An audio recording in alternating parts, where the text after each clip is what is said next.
No rest.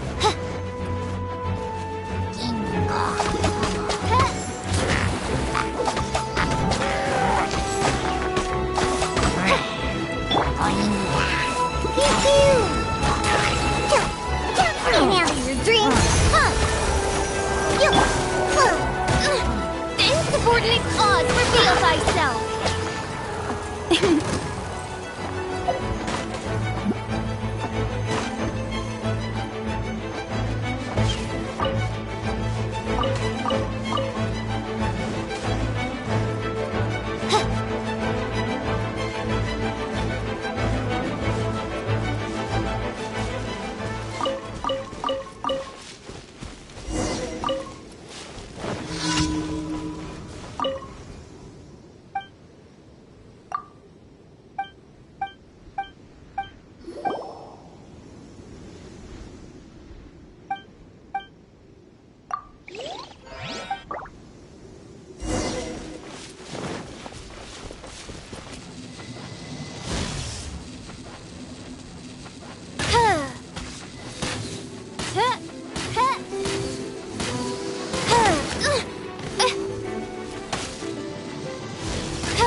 Race you!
center for Earth.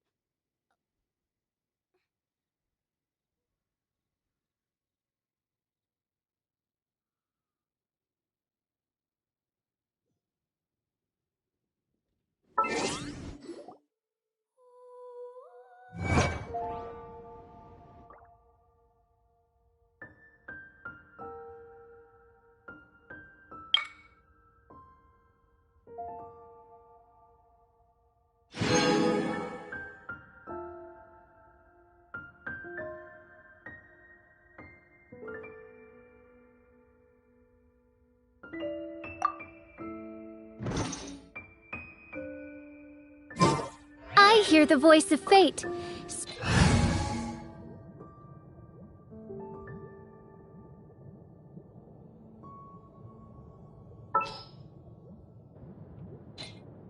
Click and help. Speaking my name in humble supplication.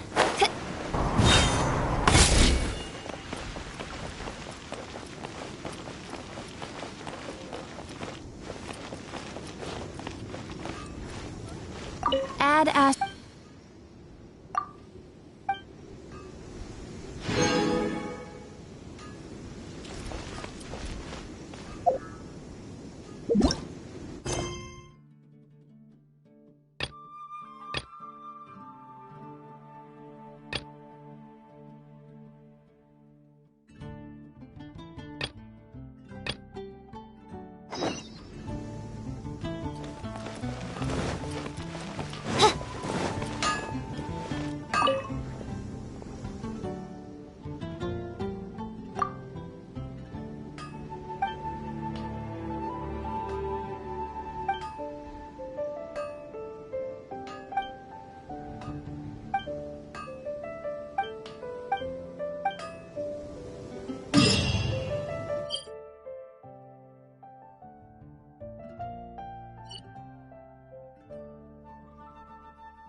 No wonder you're a master.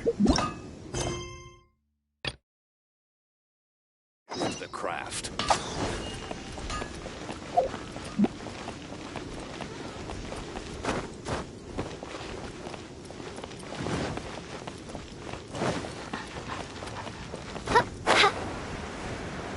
Jules from Liyue. Come take a look.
That's a nice haul.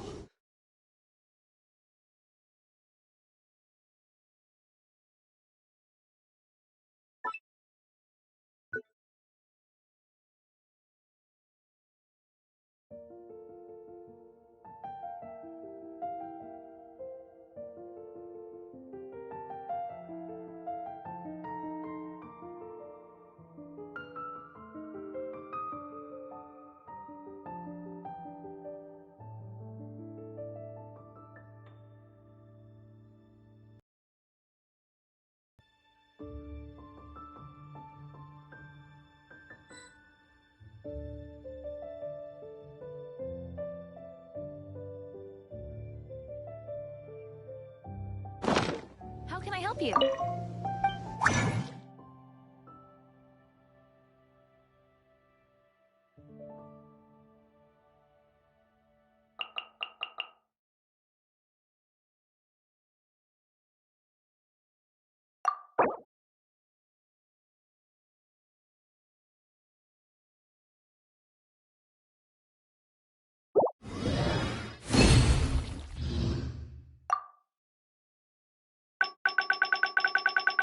Truly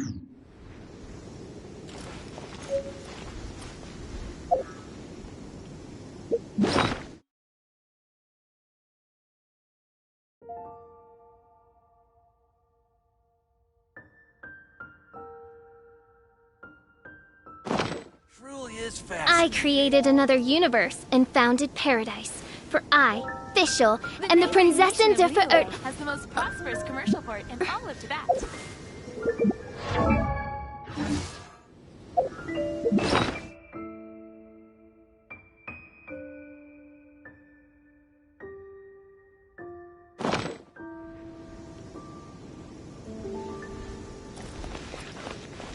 It will make you better.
As I gaze out upon the sea, prose wells up inside of me.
As I gaze out upon the sea,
I do worry about the...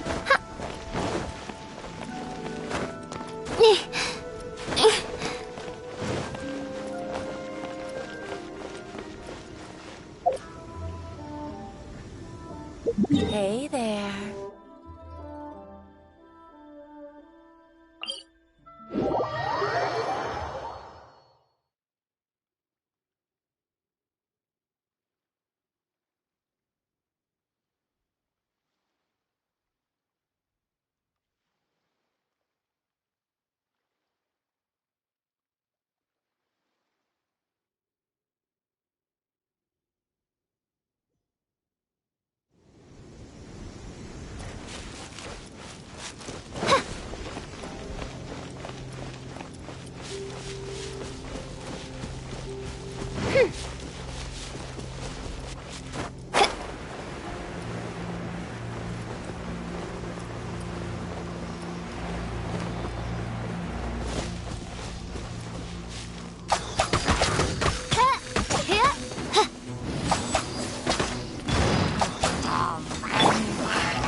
Look up there! That's the Jade Chamber!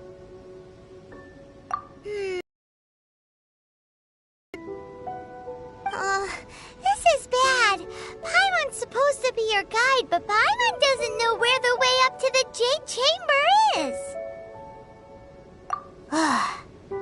Well, since we want to go to the Jade Chamber, heading to its location on the map is the sensible thing to do. Let's look around. There has to be a way up there nearby.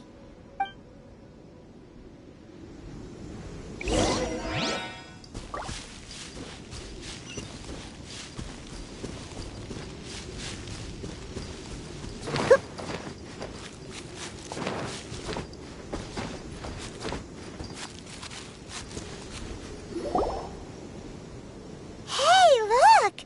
There's some sort of mechanism thingy. Since this is the right place, it must have something to do with the Jade Chamber.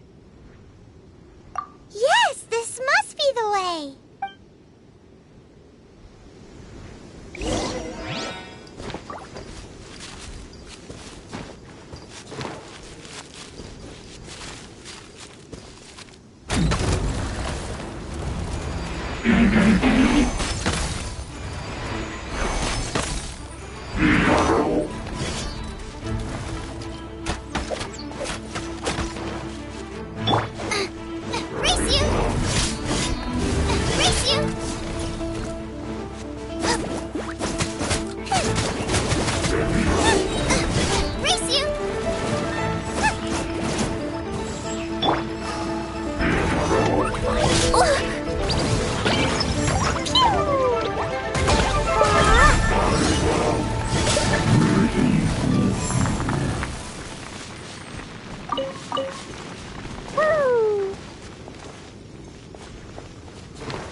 Understood.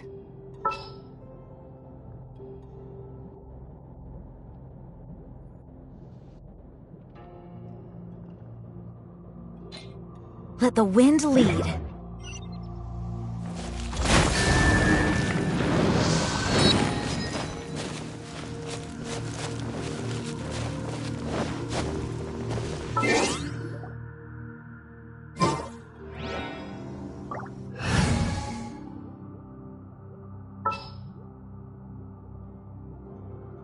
Yeah, let's go on a...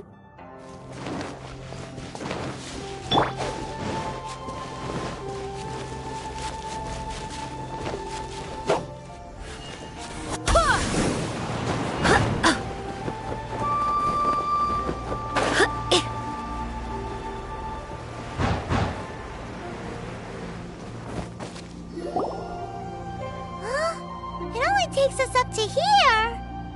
Aw, if that wind current was stronger, we'd be able to reach the top in one go. Huh? Why? Or... Oh, Paimon gets it! If it was a secret, Ganyu wouldn't have let us try to find it ourselves, right? Alright, let's follow your plan. Then we can... Oh, hang on a moment. Look down there. Looks like we've gotten close to the Guizhong Ballista. Paimon has a new idea. Why don't we shoot you up to the Jade Chamber using the ballista?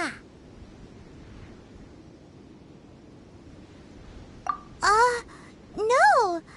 Paimon may have just forgotten to think about the safety measures. Oh, that's right. Now that you mention it, we could use the Guizhong Ballista to see if there's another way up nearby.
Halt! Who trespasses on these hallowed grounds?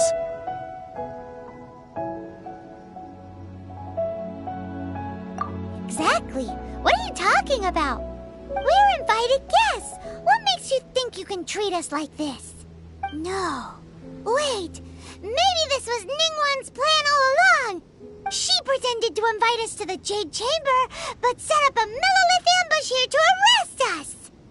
Now Paimon's mad. You, over there. This is a trick, isn't it? How shameless. What? We're just on guard duty. What do you mean, shameless? What nonsense! Seize these suspicious intruders at once! Well, here they come. Line them up and knock them down.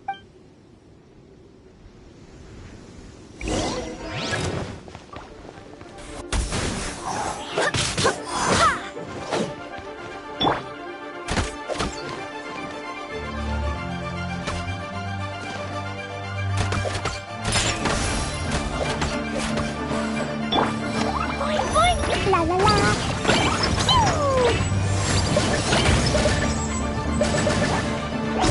Who goes there?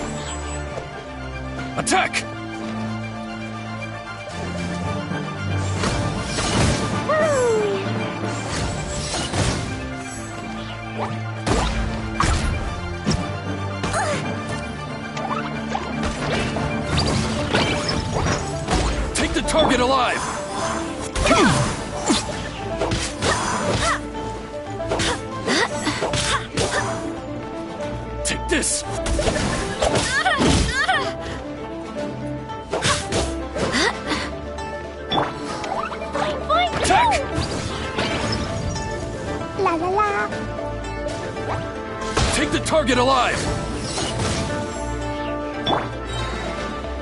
I swear by my sword!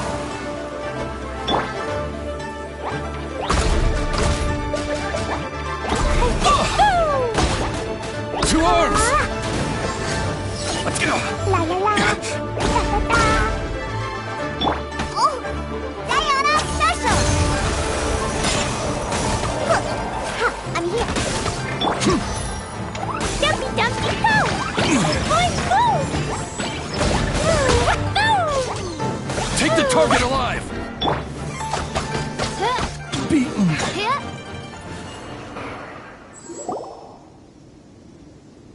Stop! What's all this about? Lady Kuching, these two strange people suddenly appeared. They seem to have designs on the Guizhong ballista. Who are you calling strange? You want to go to the Jade Chamber? We're invited guests here to look for the Liu Qixing. Who are you?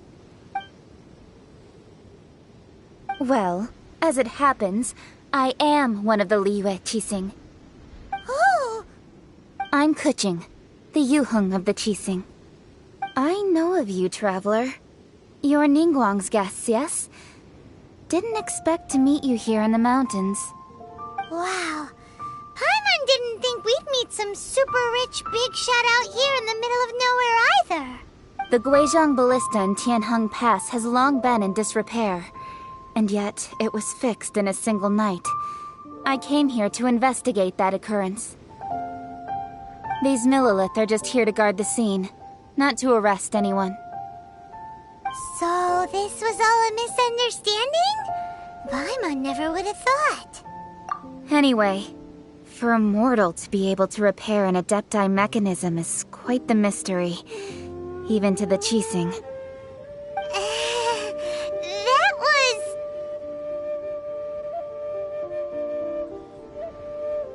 Eh? Oh, right. So, Lady Yuheng, might you have any idea why Lady Tianquan invited us to go to the Jade Chamber? Just call me Kuching. I'd say that Ningguang's Mondstadt take a more neutral stance, or at least to not wholly side with the Adepti. We're not taking sides. We spoke with the Adepti. They want to protect Liyue as well. When you say protect, you're referring to their sanctimonious arrogance, aren't you? Huh? You are mortals and thus under their protection.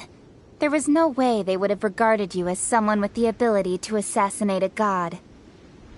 Naturally, they would also regard Ningguang's locking down the area, questioning the citizenry, and pursuit of the assassin to be pointless work. Perhaps they even wonder if there might be a cover-up.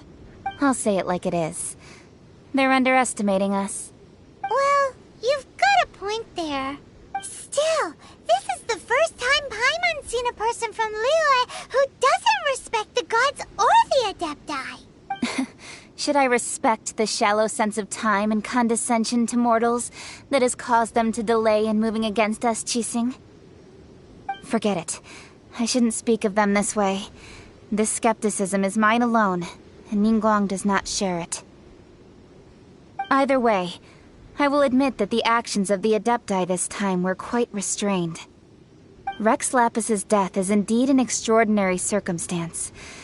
But to think that they would call for a council of Adepti rather than come down here directly. How surprisingly civilized of them.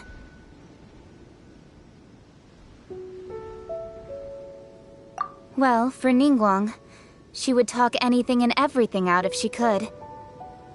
The time of the Adepti has long passed. If even the Liyue Qixing don't want to face that truth, then what future is there for Liyue? Another super bold statement. I'll stop here. Honestly, I hadn't intended to say so much.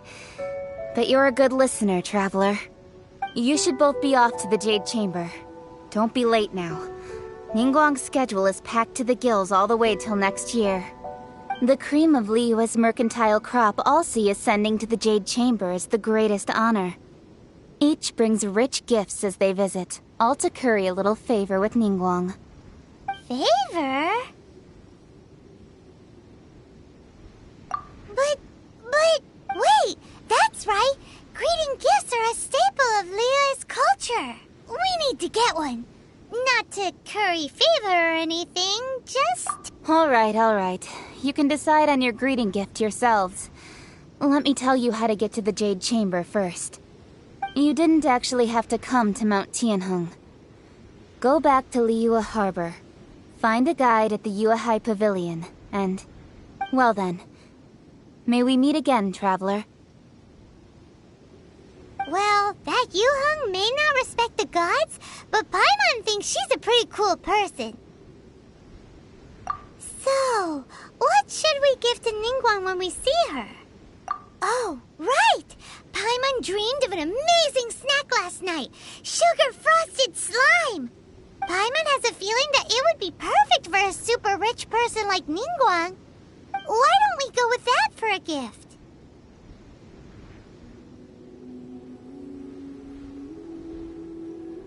With a certain boom shakalaka, of course. Let's go gather ingredients. Time waits for no one, and neither will our riches.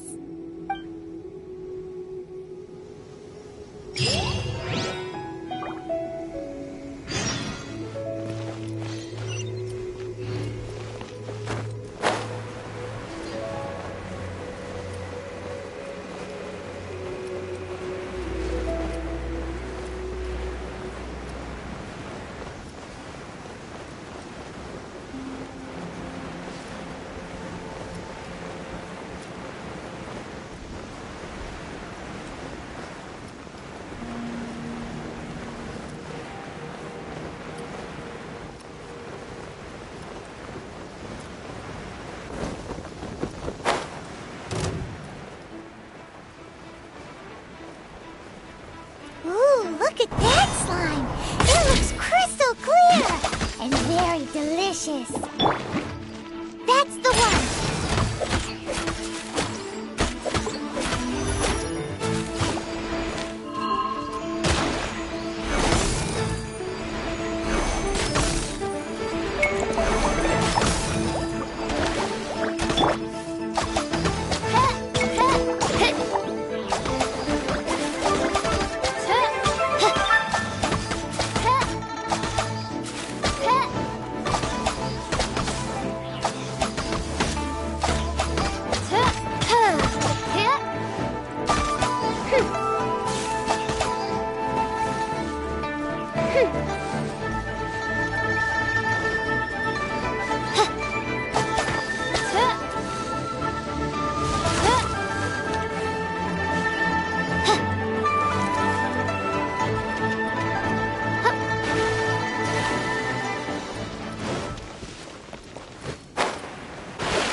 In the air. Huh? Did you hear that? It seemed like it came from those ruins over there. Uh-oh. It looks like the treasure hoarders have locked someone inside.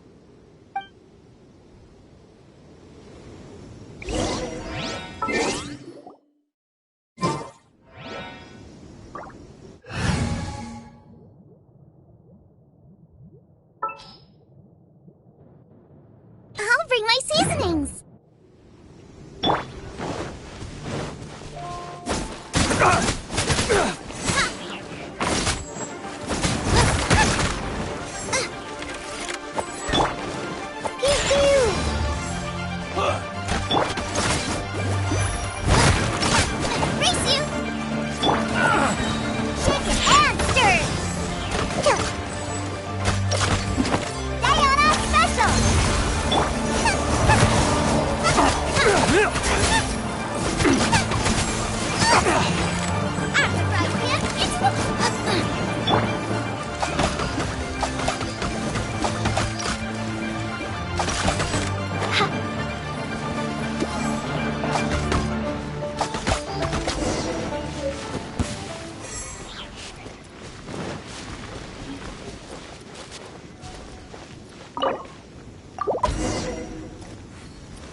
Thank you for your help, kind travelers. If you hadn't come to my aid, I surely would have rotted in this cell. Those treasure hoarders. When their mood was good, they'd rearrange those pots of sweet flowers. When they were in a bad mood, they'd rearrange my face. Aw, it was nothing. No need to thank us all at once or anything. I understand. Don't worry. I will compensate you both. Don't say that. I only escaped this predicament because of you. I'm Meng Dan, a supplier for Mingxing jewelry in Liyue Harbor. I often walk around these mountains in search of antiques. I never expected that those treasure hoarders would have their eyes on the same ruins that I had. Before I knew it, they'd caught and imprisoned me. Is there anything that you lack? Antiques, treasure, various knickknacks, you name it. Well... Wait a moment. Actually, we are looking for something. Oh? And what might that be? Do you have a box that can store presents? We'd like a pretty one. The kind that you can use to store snacks. Of course we do. How can one sell antiques without gift boxes? At Mingxing Jewelry, we have the best gift wrapping service in the 7 nations. Now just give me a moment and I'll let the boss know. You can go see her whenever you require that box. Great! Paimon Sugar Frosted Slime now comes in a beautiful package.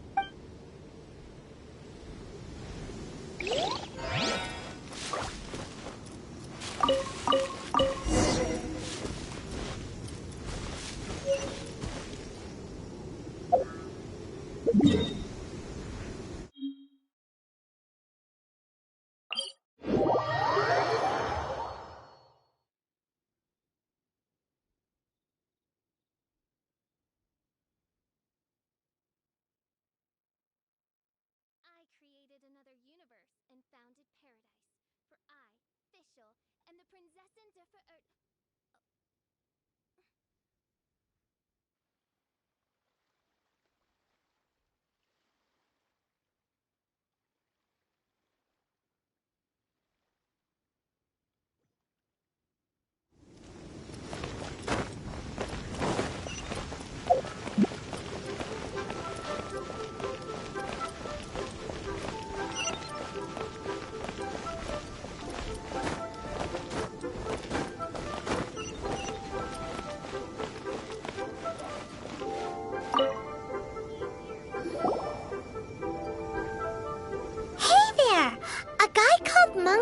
told us that we could get a nice and shiny box from your store.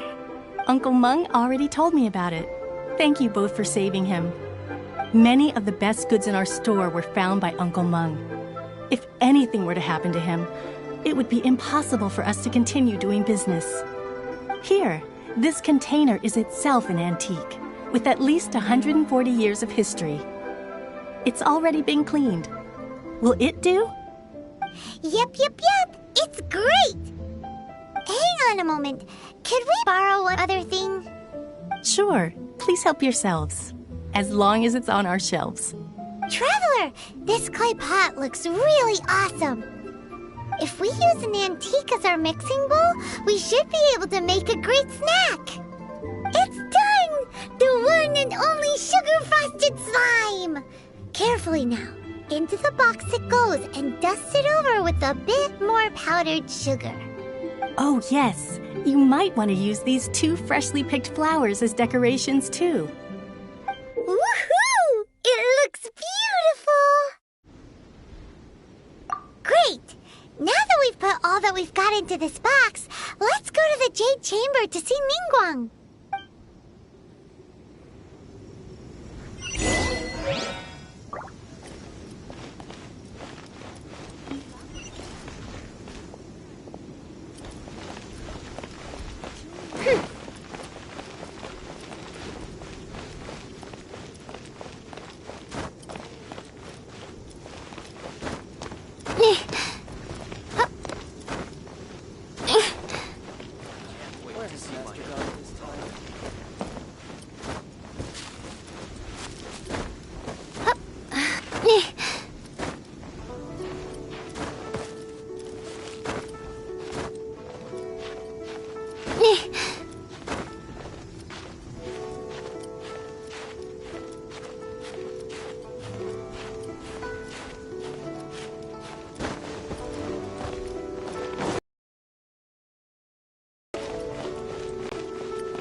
going to Kuching, this is what we should say. Excuse me, do you sell the moon here? Yes. How many would you like? It's not convenient to speak of numbers here. Ah, well said. Please, use this to ascend to the chamber. Yes, speaking of which, are you two the guests that Lady Ningguang has arranged to meet with today? Yep.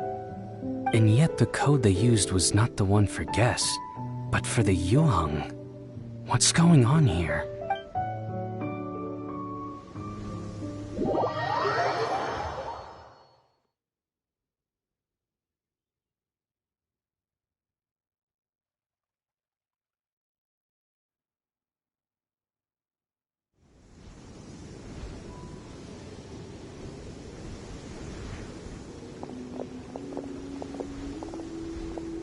I've been waiting for you, returnee from Joyun Karst.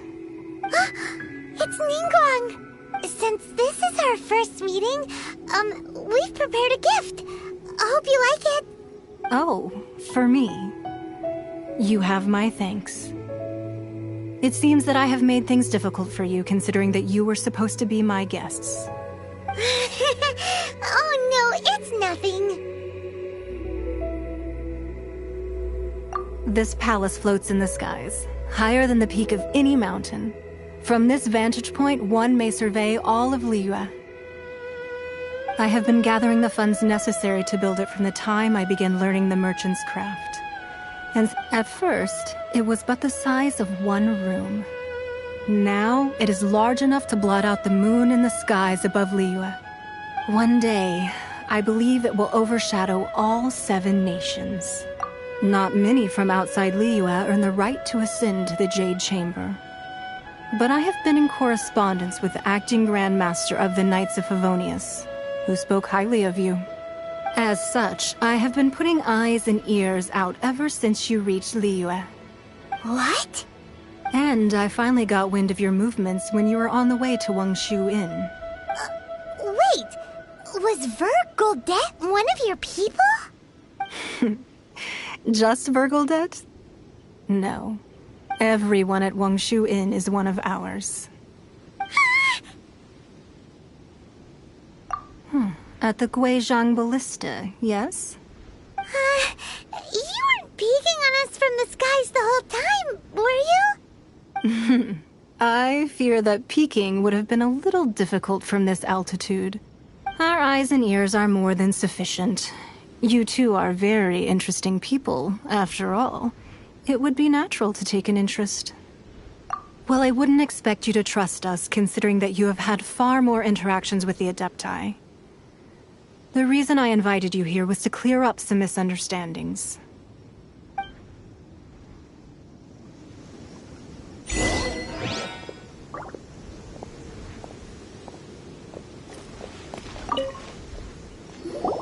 I believe that you've heard of the Archon War.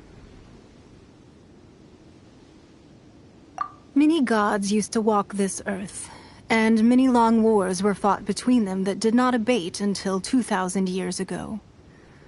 Much blood was shed, and many lives were lost.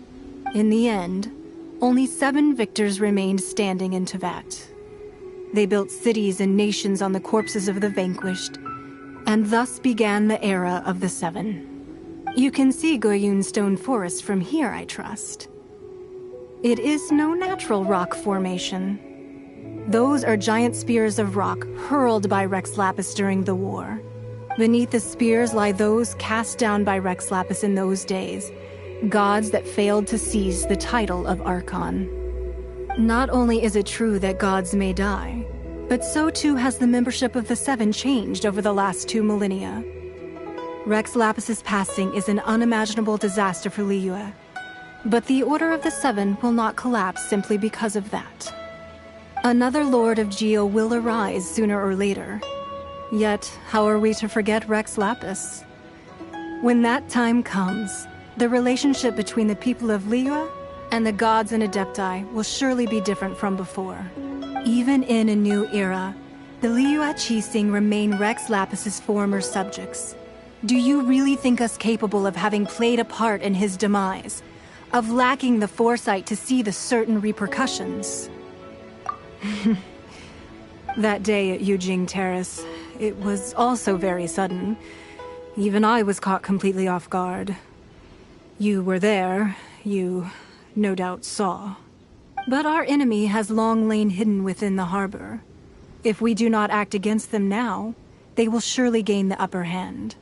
Hiding the Exuvia was a necessary maneuver to take the initiative back, to play the spider while our foes scurry about. Who's this enemy you're talking about? What do you think, traveler?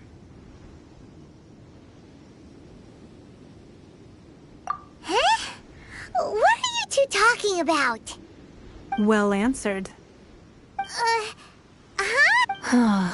The scenery out here is fine indeed, but the wind is a little strong. Our preparations to receive guests within are complete. So please, this way.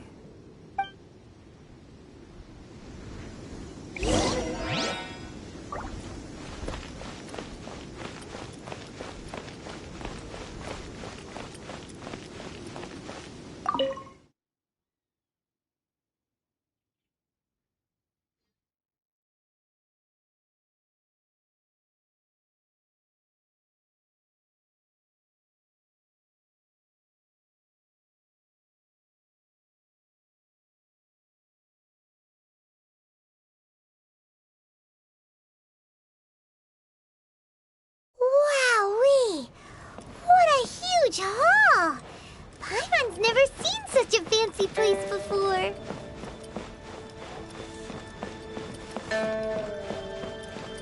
Ha! Ha!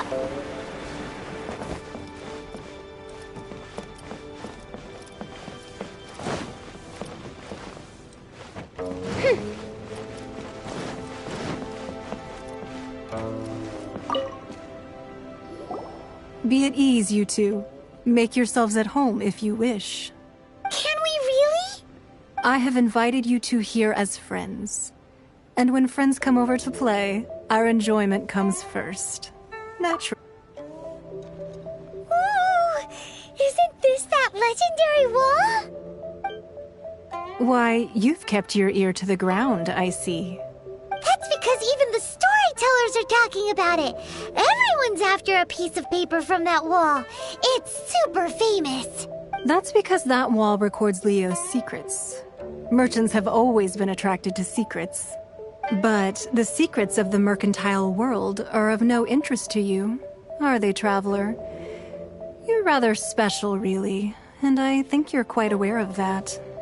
If possible, I'd like to have your trust. But if you were to choose the more trustworthy person between myself and Kuching...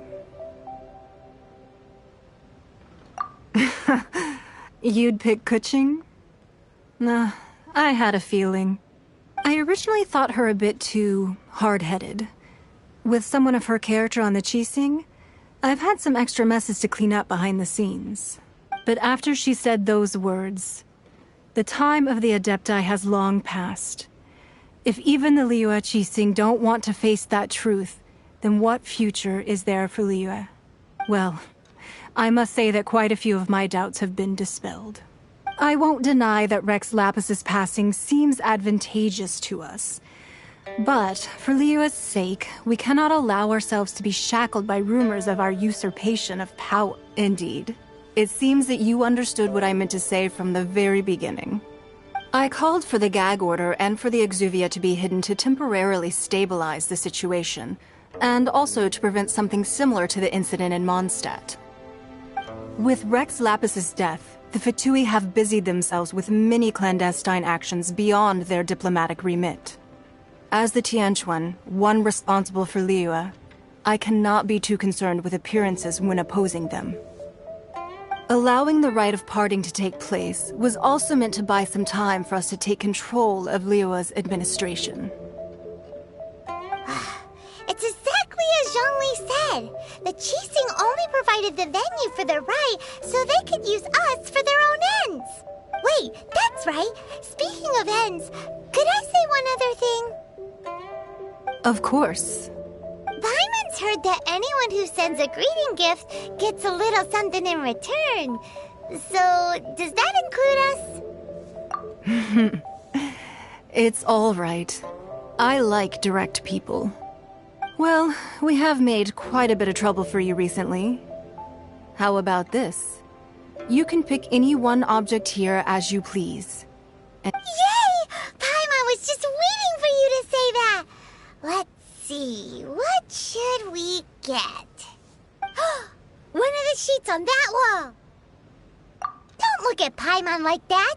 One of these sheets of paper will sell for crazy prices, even if it's only as large as Paimon's fingernail. Just imagine how much more a whole untorn sheet would sell for. Let's grab one! The biggest one!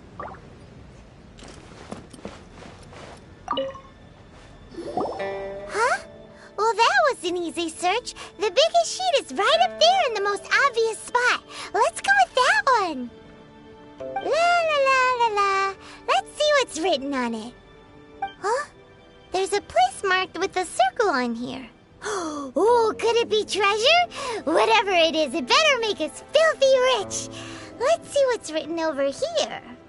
Sigil of permission, something, something, Fatui, research, copy. Huh? Aw, that doesn't sound like treasure at all. This piece of paper shows that a Qixing spy discovered traces of classified Fatui research on the Sigil of Permission. Oh, Ningguang did say that the Fatui have been up to all kinds of mischief in the shadows of Liyue, spreading rumors, wanting to get their hands on the Archon's body and whatnot. But research on the Sigil of Permission? Paimon wonders what they're up to. Speaking of which, there's also some connection between you and the Sigil of Permission. Seems there's still more for us to find out. Oh, you really think so?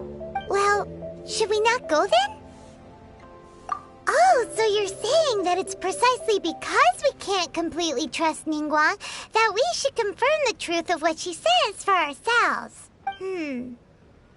That's way out of Paimon's league. Paimon thinks she's been nothing but good to us. Anyway, we'll see if you're onto something. Before we look for Zhongli at Dihua Marsh, let's go to the place marked out on these papers and see if the Fatui really are up to no good there.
information written down on this piece of paper. And they look really mad at us, too.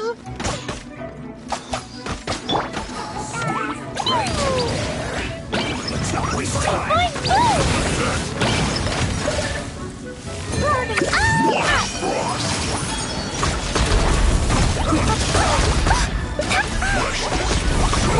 La la la. Chill to the bone.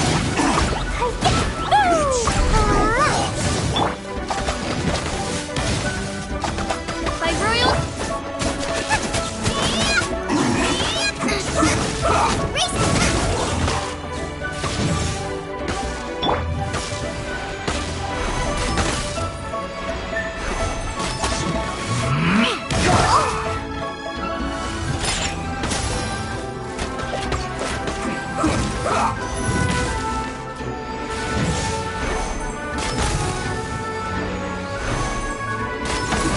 This is bad. Think you can bully me? I guess this is it.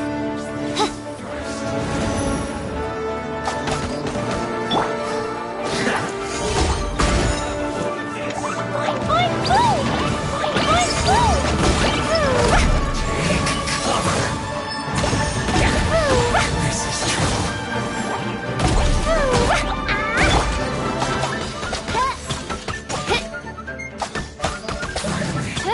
So quiet. Roasted frog.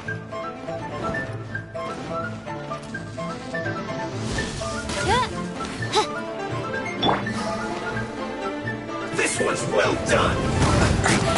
La la la. You need to hurry up. La la la.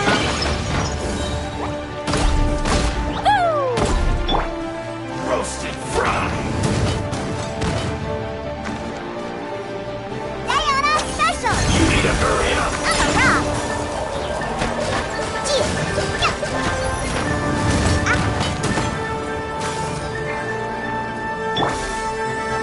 Jumpy jumpy go. You need to hurry up. This one's well done.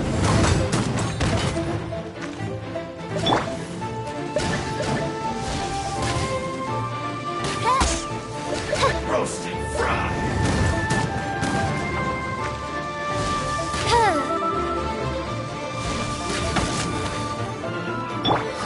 This one's well done. You need to hurry up. La la la. Race you. I'm the frying pan. It's the fire. You need to hurry up. Roasted fry.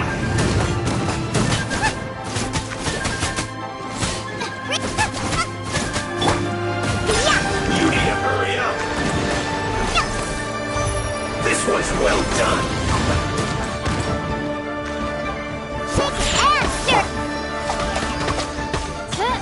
Midnight You need to hurry up. Phantasmagoria. Wheels locked.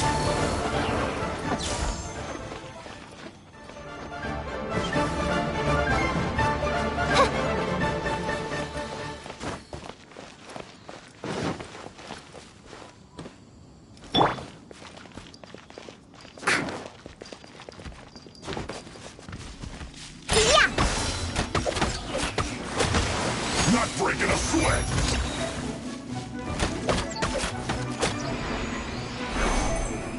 Time to fulfill my duty. I'm a rock.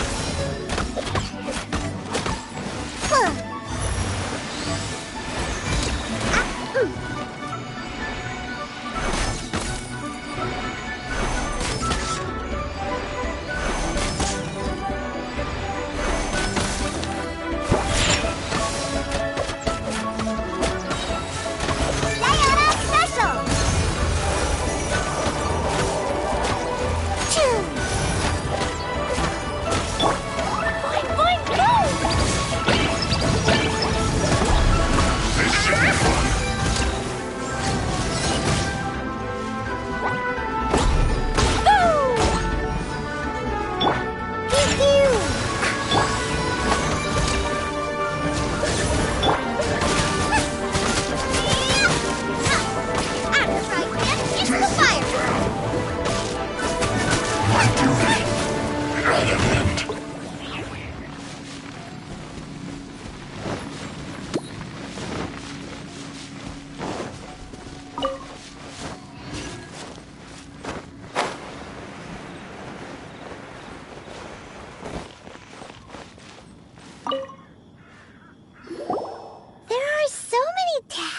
talismans here. And some stacks of blank paper, too. What are they for? Paimon's seen this pattern before. But where? Oh, Paimon knows! It looks just like the sigil of permission the child gave you. But how did a relic of the Adepti end up in the hands of someone like Child? Suspicious. Oh, that's right. Cloud Retainer said that when the Lord of Geo created the Sigil of Permission, it wasn't to be used as some old relic.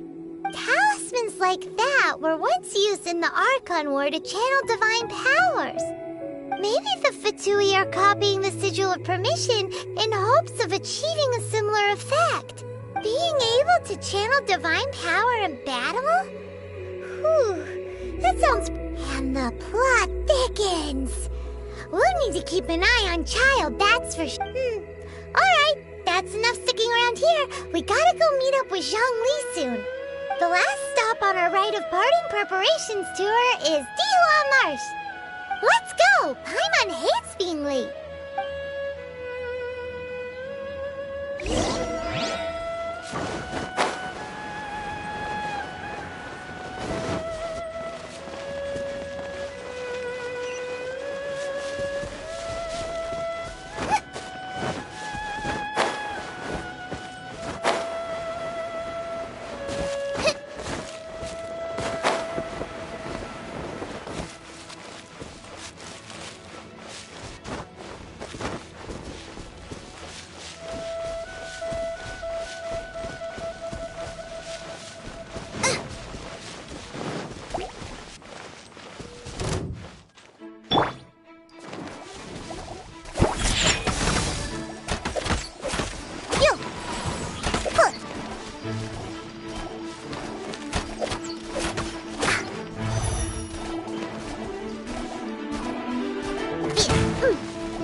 I'm flying!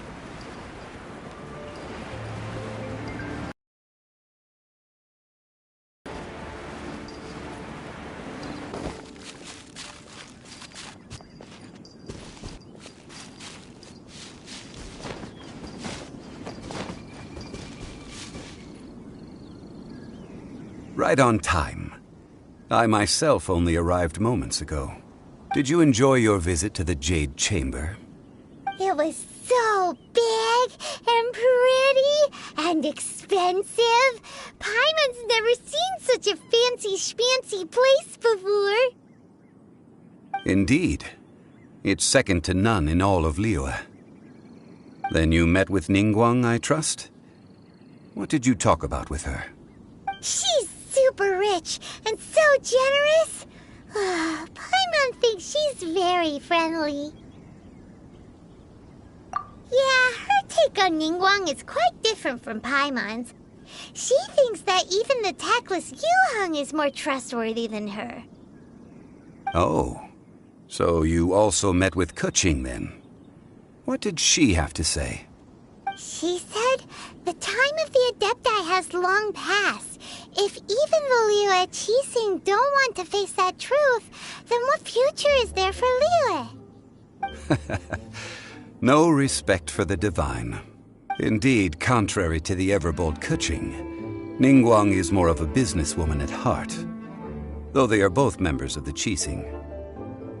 Although she's friendly, there's no way of clearly discerning her true intentions.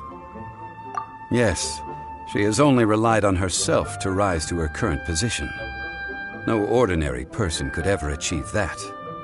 It's said that she's the one behind the constant expansion of the Jade Chamber.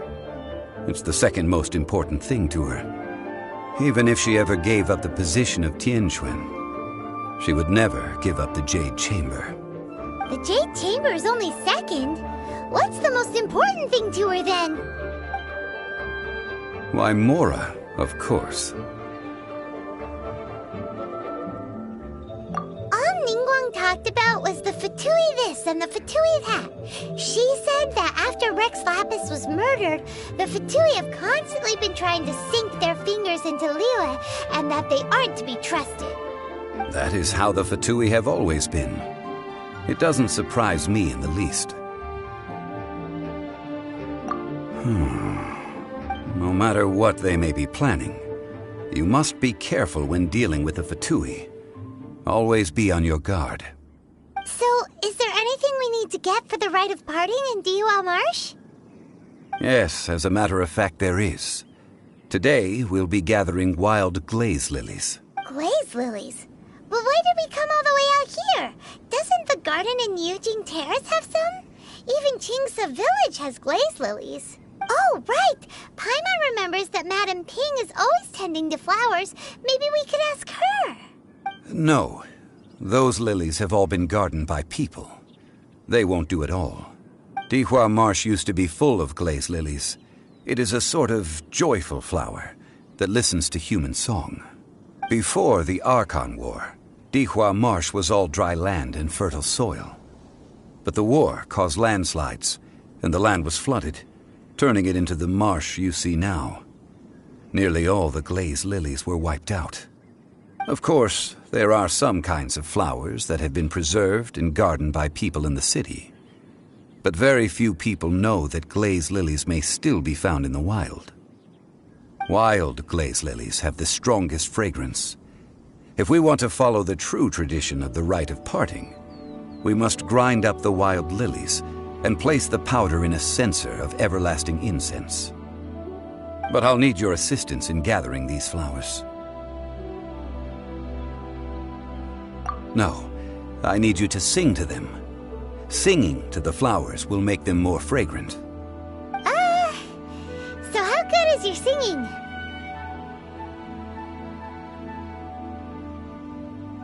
Really? Why doesn't Paimon believe you? We'll only know once she starts singing.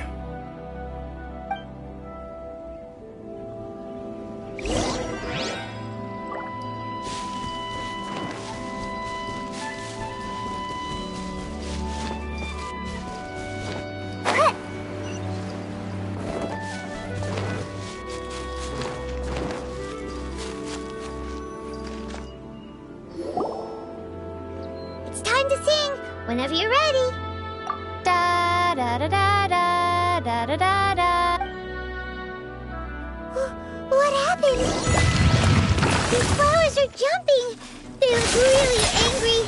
Is it because they sing a song from Mondstadt that they don't understand Carolina?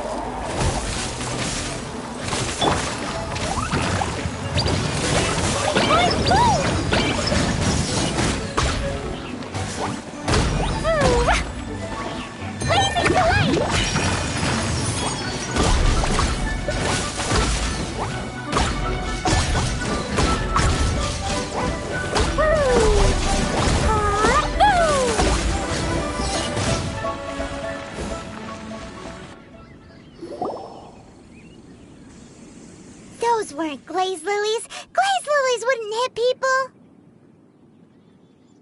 This little monster is known as a whopper flower. Strange. These petals look interesting. The glaze lilies used as a disguise were buried with the whopper flower for too long. The result seems to have surprisingly potent medicinal value. Let's collect what we can of these petals. Well, that's nice and all, but will those petals be useful for the rite of parting? Unfortunately, no. That's so lame. Excuse me. Are you searching for glaze lilies?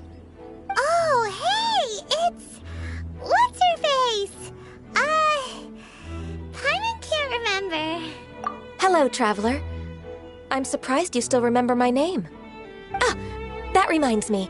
How was your visit to the Jade Chamber? Well, it sure would have been better if you told us how to get up there. Didn't I tell you the way? Surely I did. Nope, we found the way on our own. Oh, I see. Uh-oh. I guess I really did forget to tell them. Something seems a little off about Ganyu. She's acting different from the first time we met. Where's her serious attitude now? Ah, well, I met you at that time as an emissary of the Tianquan. But now, I am simply out on a stroll to see the flowers. You came all the way out here to see the flowers? Why not just enjoy the gardens of the city? Yujing Terrace is where Rex Lapis parted from this world. If I strolled through those lonely gardens now, I wouldn't be able to bear it. Whenever my duties take me near Yujing Terrace these days, I draw the windows to block my view of the gardens. Oh, sorry. We shouldn't have brought it up. No, it's quite all right. I just haven't processed my emotions yet. When the Archon War came to its end 2,000 years ago, the first iteration of the Seven would gather in Liyue and drink with Rex Lapis. But 5 of those original 7 had already passed before Rex Lapis. It's truly a changing of the guard. Yes. Now that the spirit of Rex Lapis has returned to the heavens, only Barbados of Mondstadt remains of the first 7. The other 5, including Inazuma's Raiden Shogun, are no longer the same friends from 2,000 years ago. Of the current 7 Archons, the youngest is Sumeru's god of Dendro. He is merely 500 years old, whereas Rex Lapis was more than 6,000 years old at the time of his passing. This means that Liyue had been under Rex Lapis's rule from the moment it was first founded 3,700 years ago. The city has never had to bid farewell to its deity. So what do you think of this farewell? Huh? This is a little sudden. As a mortal, I've never dared to imagine a Liyue without Rex Lapis. But as an Adeptus, I think I will eventually come to grips with reality. Since Rex Lapis has passed, the time of Liyue's contract with the gods and Adepti has now reached its end. Huh? Did you just say, as an Adeptus? Yes, I am a mix of human and Qilin. Adeptus blood flows through my veins. I fought for Rex Lapis and the city of Liyue during the Archon War. After the war ended, I signed a contract with Rex Lapis and took the position as secretary for the Qixing. I've continued those duties to this very day. Well, let's save that conversation for another day. You say that you are here looking for glaze lilies? I also know where wild glaze lilies can be found. See, I've just picked one myself. Here, you may have it if you wish. We dare not refuse it. Oh, so did you sing a song before you picked the lily? Indeed, I did. I know this tradition well. In fact, I sang a local Liyue ballad to it. Wow, so you really know your stuff, too. Thanks, Ganyu. No, it is you who I should be thanking. If not for this chance meeting, I never thought that I would be able to contribute to the upcoming farewell for our ancient lord. If you would excuse me, I should return to my work now. Good luck. And that just about does it. Our preparations for the rite of parting are mostly finished. Given the ease of picking glaze lilies, I think this was a fitting end to our tasks, in more ways than one. Yeah, Paimon can already imagine him starting a business in Liyue. I've had enough ventures in my life already. Beginning a new undertaking is always difficult at first, and requires no small amount of effort. And once business is at full steam, the stress of it all only wears away at you over time. So you must be careful to take the time to step back and re-examine yourself. If left unchecked, the wear and tear on your heart may go well past mending. Wow. See? Zhongli sounds like he's already seen it all. Alright, I think it's about time we head back to Liyue Harbor now.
Got me that time! Sayonara special!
Phantasmagoria. Insubordination!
This atmosphere is highly abnormal.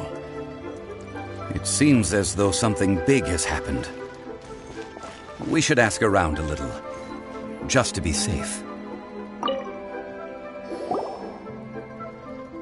Ah, you're the consultant to Wengsheng Funeral Parlor. Mr. Zhongli, I presume. The Millilith are watching our every move now.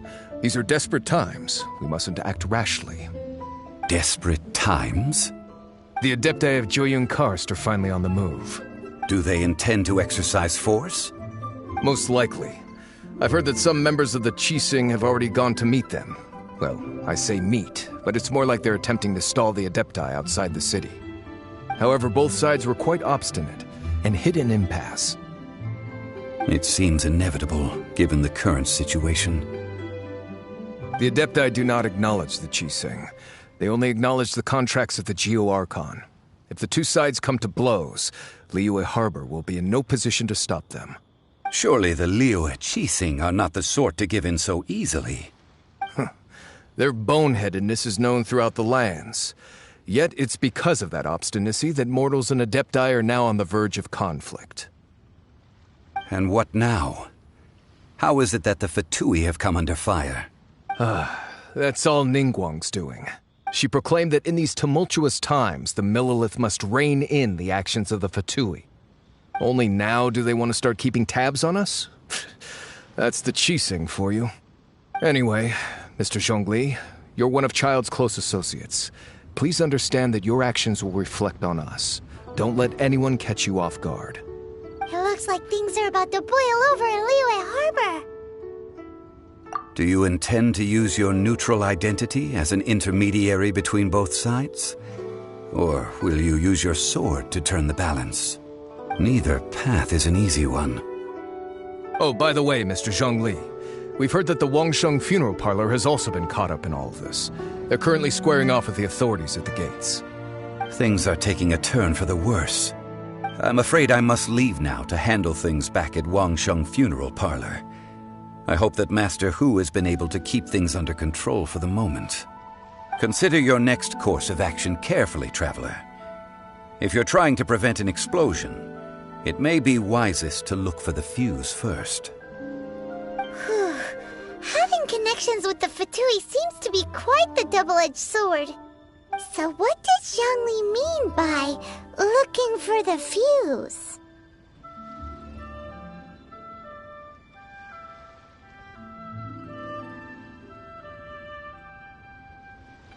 Oh, Paimon gets it! If there's anyone that wants to see the whole city turned upside down, it's definitely him! He must be waiting for the moment when no one is watching to do something really bad.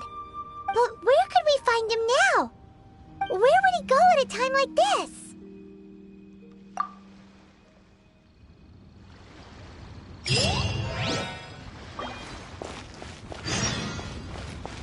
Woo!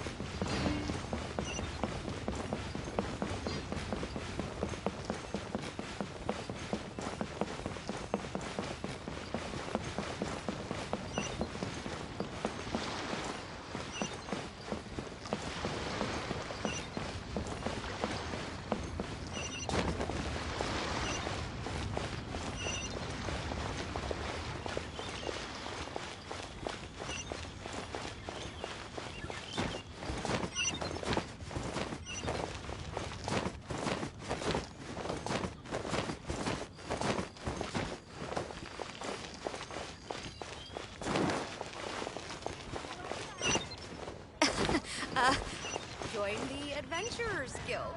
Feel free to take a look around. The key here is consumer psychology. Thank you so very much, lady.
Wow!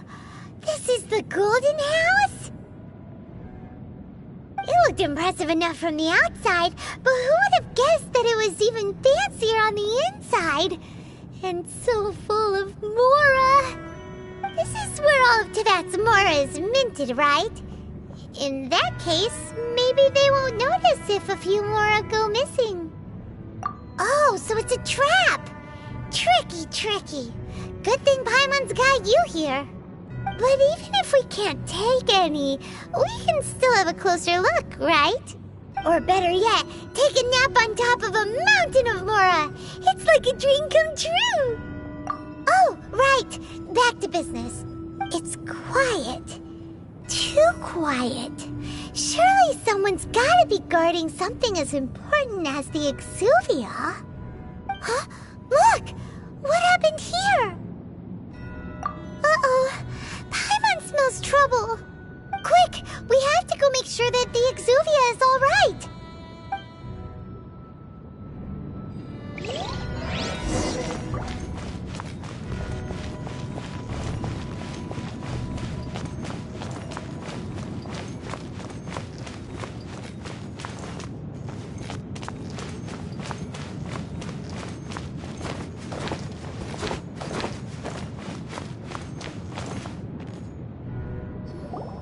You've already fulfilled your task as guides, so why do you still linger here? Haven't you already seen enough trouble for today? Huh? Who's there? If you were Fatui, I imagine that you would be entitled to a generous reward from the Tsaritsa herself. But now, you're nothing but dross, and you're in my way. Although I'm deeply grateful to you that I was able to effortlessly find this secret location, don't you think that trying to stop me now would just be wasted effort? Stopping the Mora Mints, hiding away the Exuvia. The Chising are really pulling out all the stops this time. So you've been planning to take the Gnosis from inside the Exuvia all along? As one of the 11 Fatui Harbingers, it's my duty to see the will of the Tsaritsa fulfilled. She will get that which she desires.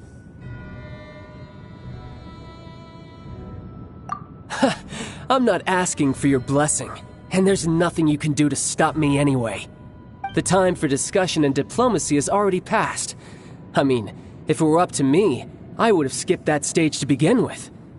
But I'm willing to do as the Tsaritsa deems fit. Either way, we now come to my favorite part. A simple pleasure, and one that I am oh so delighted to be sharing with you. The battle. Battle? So you're the type that goes looking for trouble, huh? You could say that. When Signora offended the deities outside the cathedral in Mondstadt, she swiftly left the scene once her mission was accomplished. Instead of confronting you directly, she chose to rely on the snow and ice to make her escape. She wouldn't want the knights to come running towards the sound of battle now, would she? When she faces a worthy opponent, she will prioritize her mission, weigh the outcomes, and consider the consequences of her actions. But as for me, the greatest pleasure of being a Harbinger lies in crossing blades with strong opponents. We won't let what happened in Mondstadt ever happen again! Oh, so you intend to fight me? Good. I won't kill you, Traveler. I'll just play along, to feel the thrill of battle. Besides, you could never defeat me, not even in your wildest dreams. But hey, try to relish the fight anyway, because if you ask me, without that, what else is there? Fighting talk, I love it! Now let's see you live up to it.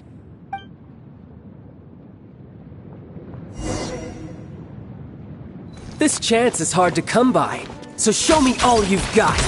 So very few ever get the chance to square off with the Fatui Harbinger. So come now, amuse me, and don't you dare disappoint.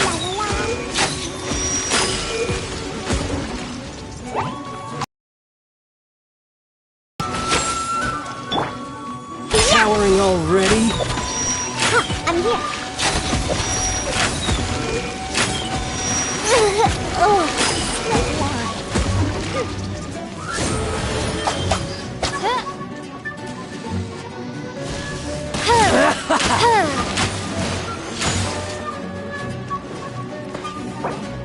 Try this. So quick to flee. A clear shot.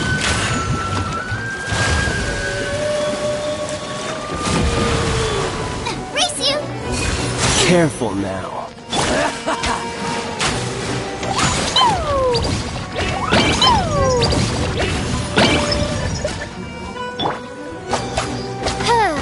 How unbecoming.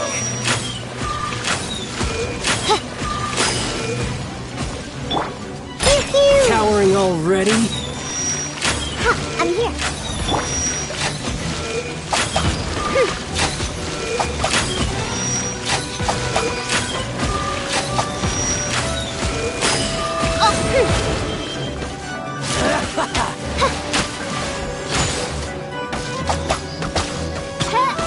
Try this. You've made some progress. Guess I should take you more seriously. Haha, good. No wonder Senora was so wary of you. Well, that just means I can go all out. Brace yourself. This is about to get tough. Now, show me what you can do against the might of a Harbinger. Insubordination.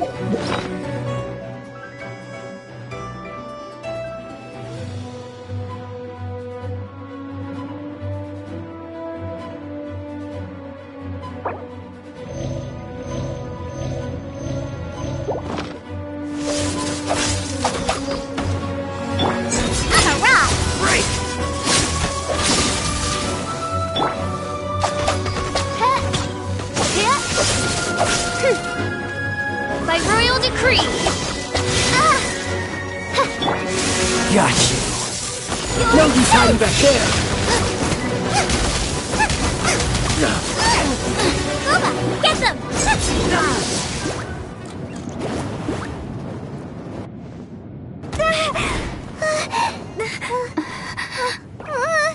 Not bad. Your swordsmanship is quite impressive. But that's about as far as you'll get.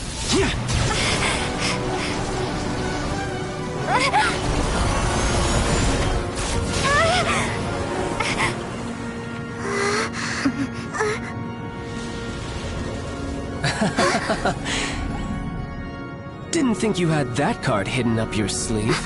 You were just playing us to get close to the Exuvia! Oh, quiet down. Stop acting like some wide-eyed recruit. You've seen this world. You of all people should know. This should have been expected! Well then, I'll be taking more Axis Gnosis now!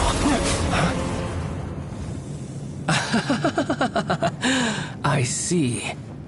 Well, this is most unexpected. You beat me to it, didn't you?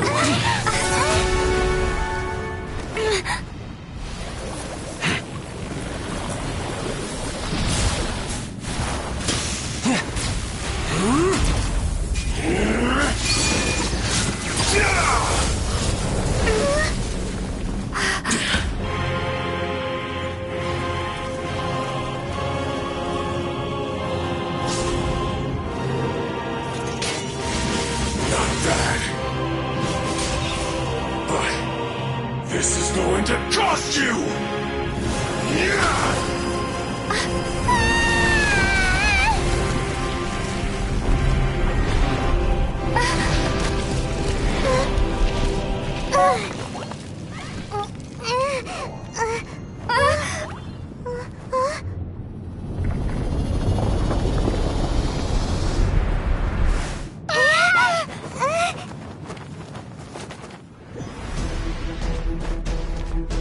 You got to the Gnosis ahead of me, didn't you? Did you simply move faster? Or did you leak the information regarding the Golden House to me on purpose?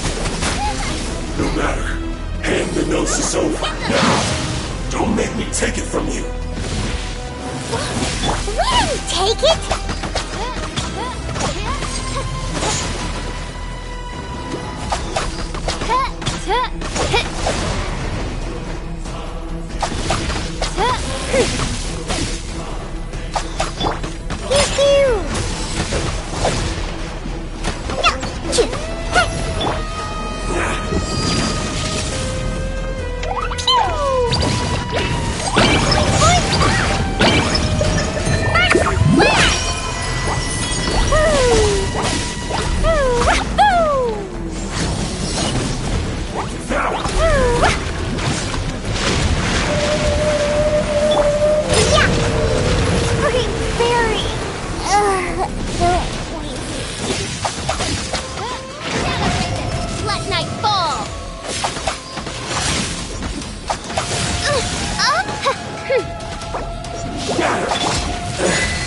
Some you win.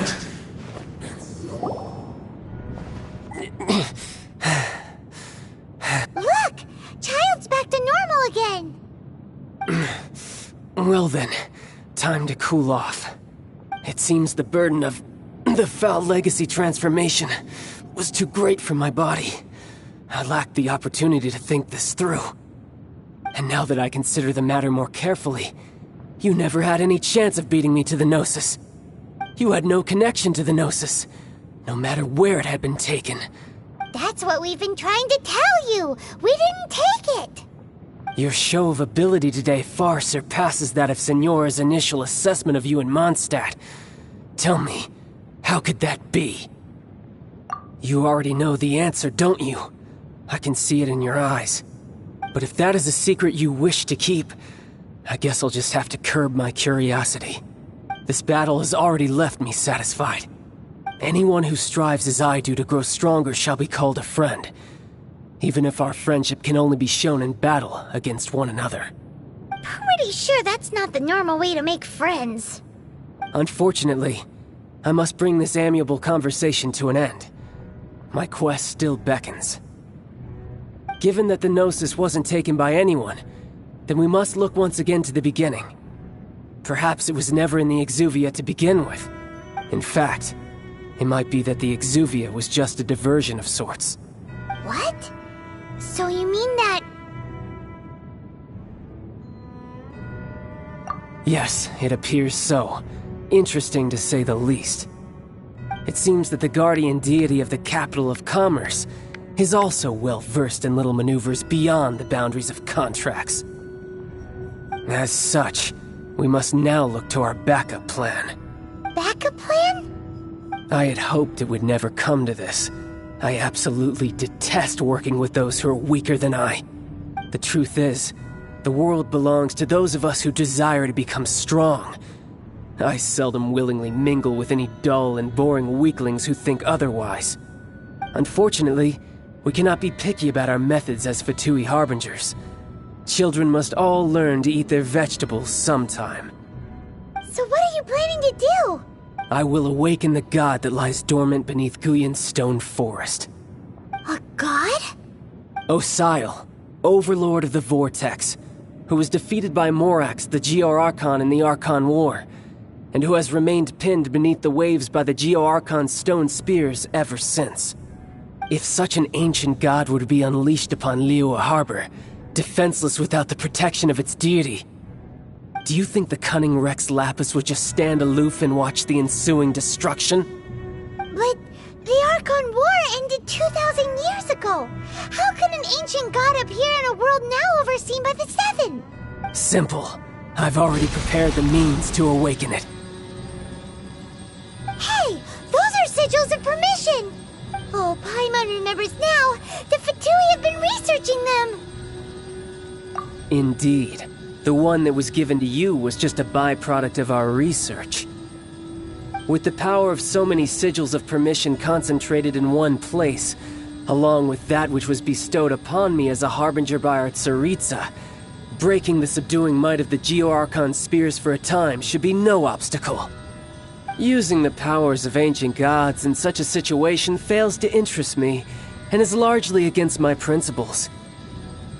But knowing that such an action will not only force the Geo-Archon to show its hand, but you as well, that makes matters a little more intriguing.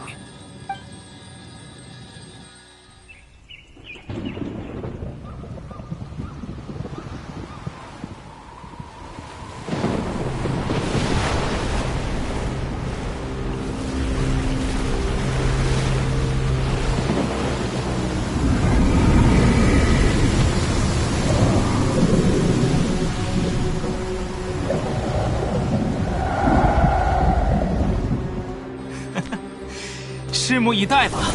失去神明的国度，会不会被远古的恶意重新吞没？不过，如果你们也想陪林月人一起溺死，那就祝你们玩得愉快。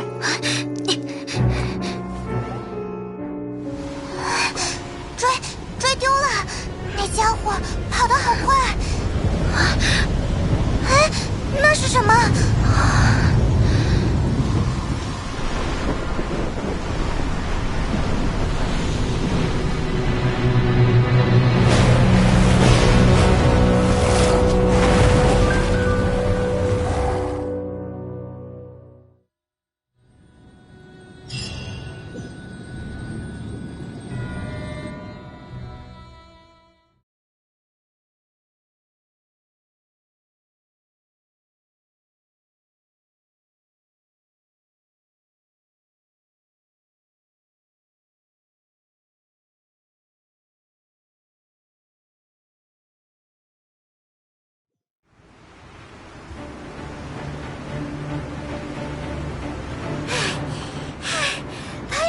exhausted.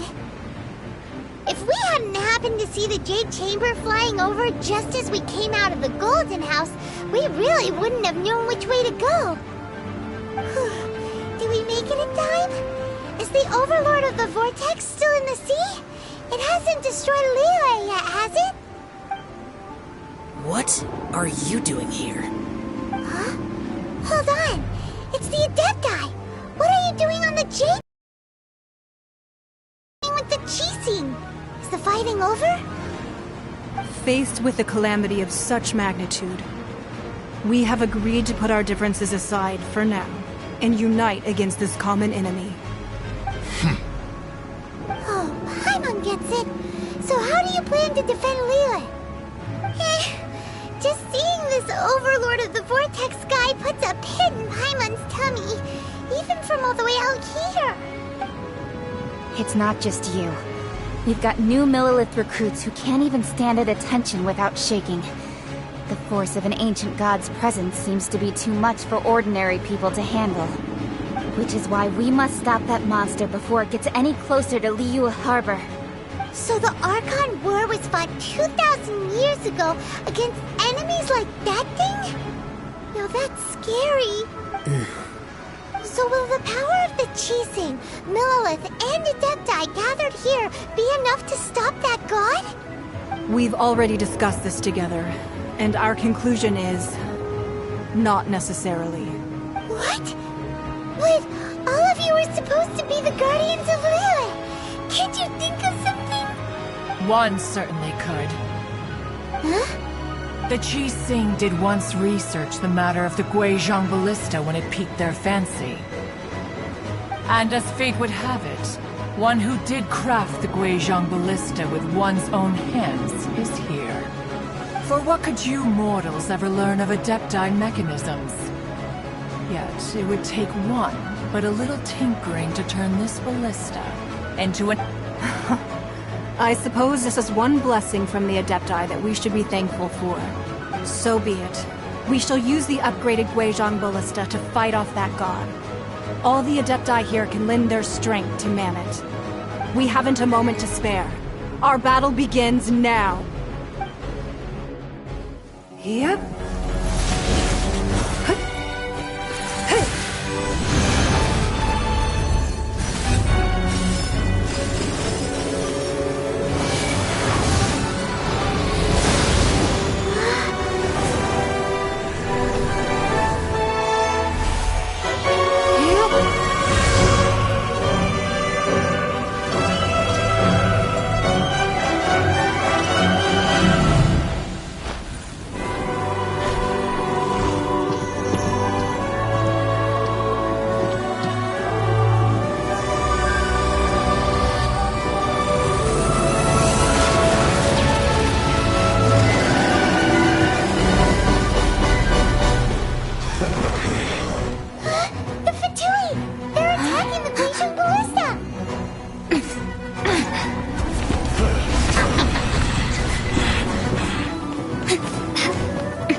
The three Adepti are manning the Guizhong Ballista.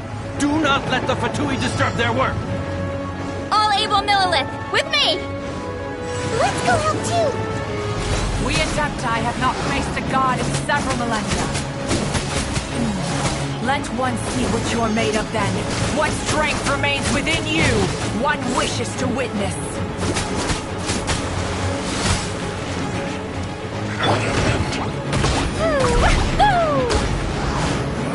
You can't run! I miscalculated. La la la! Jumpy Dumpty Pow! But it was your fault!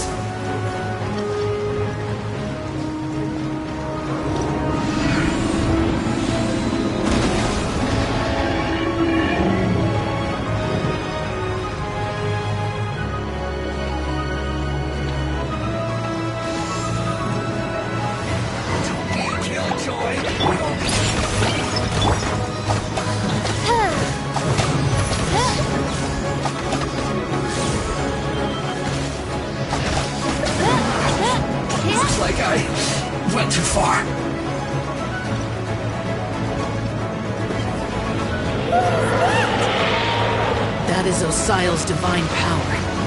I am...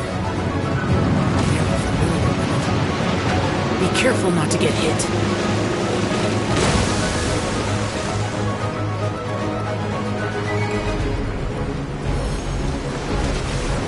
The Fatui! Their attacks are unrelenting! How dare you. Snezhnai's diplomats will answer for this afterward. Every last one.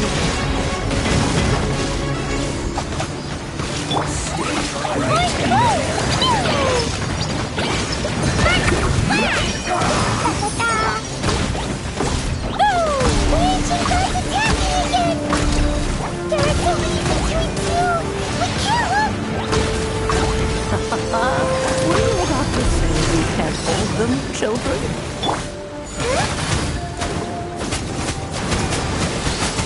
Don't lose heart. Here, take this.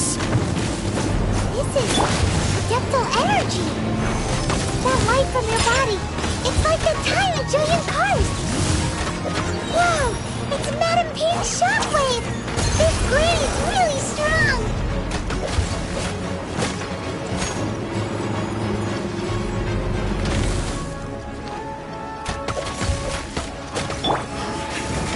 Dumpy dumpy go! La la la! Da da da!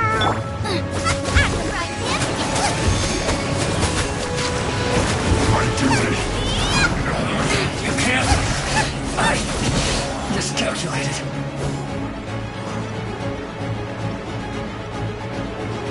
With the blood of the Chilean, I guard you against evil. Cast your fear of injury by the wayside and fight with all your might. I too did this during the Archon War.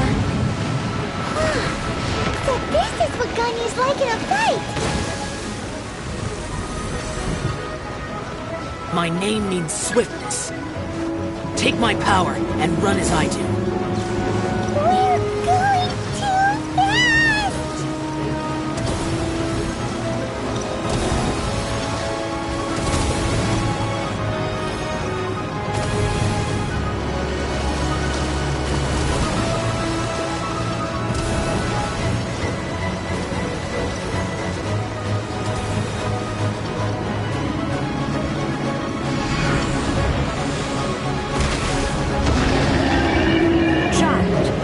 Strong in body and spirit, that perhaps you can withstand 3 forms of adeptal energy at once.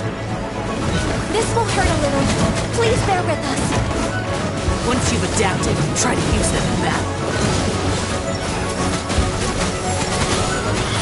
Look at me.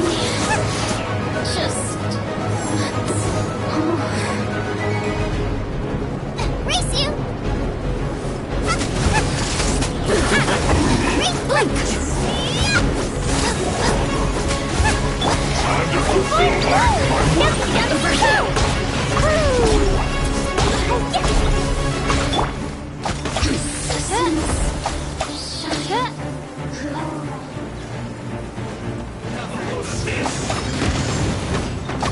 Reveal thyself! Exercise caution! I fear that the god's power has reached its peak! In other words, if we hold here, there's nothing worse to come, right?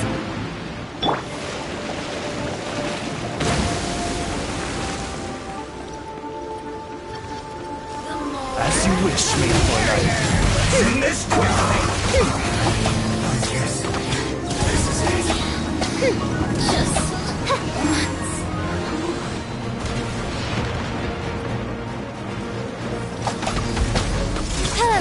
Midnight Phantasmagoria. This should be fun.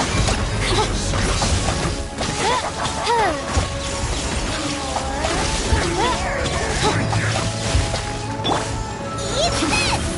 Blink! My work. Race you! Essence. Shine. This.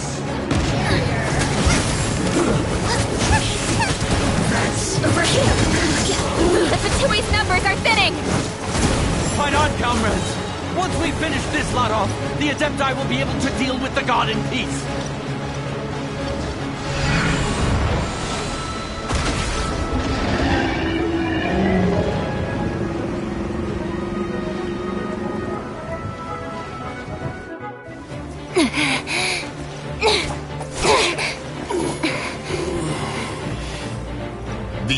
interlopers are no more. Now we may commit ourselves fully.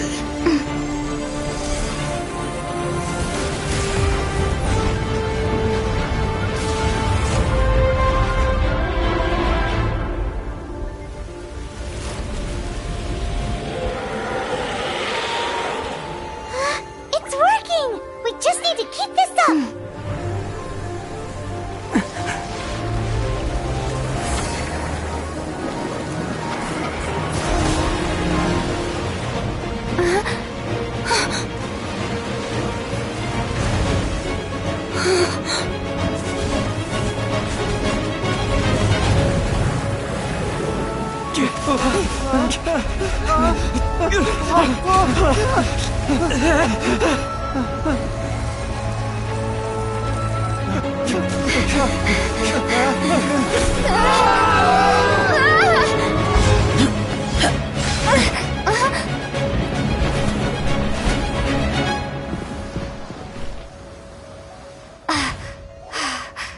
Be careful now. The Guizhong Ballista is destroyed. Without its covering fire, retaliation shall be difficult. But the Jade Chamber is our last line of defense. We can't give another inch, no matter what. I have another idea. What do you mean, Lady Ningguang? I'll sacrifice the Jade Chamber. What is the meaning of this? I understand. Traveler, lend me a hand. Farewell, old friend. Goodbye for now. Let us meet again in the future.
Is it finally over? The ominous aura of that monster has indeed begun to fade. The effects of the Sigil of Permission last but a short time. It will be some time before the Overlord of the Vortex can make any waves again. We are indebted to you for your assistance. If the Adepti hadn't happened to be here, the future of Liyue Harbor... Save your flattery. We didn't just happen to be here.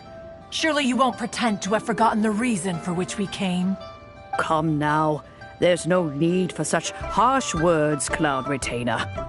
I've heard that when Ningguang began learning to do business, she had already started setting aside part of her then limited income in preparation for building the Jade Chamber.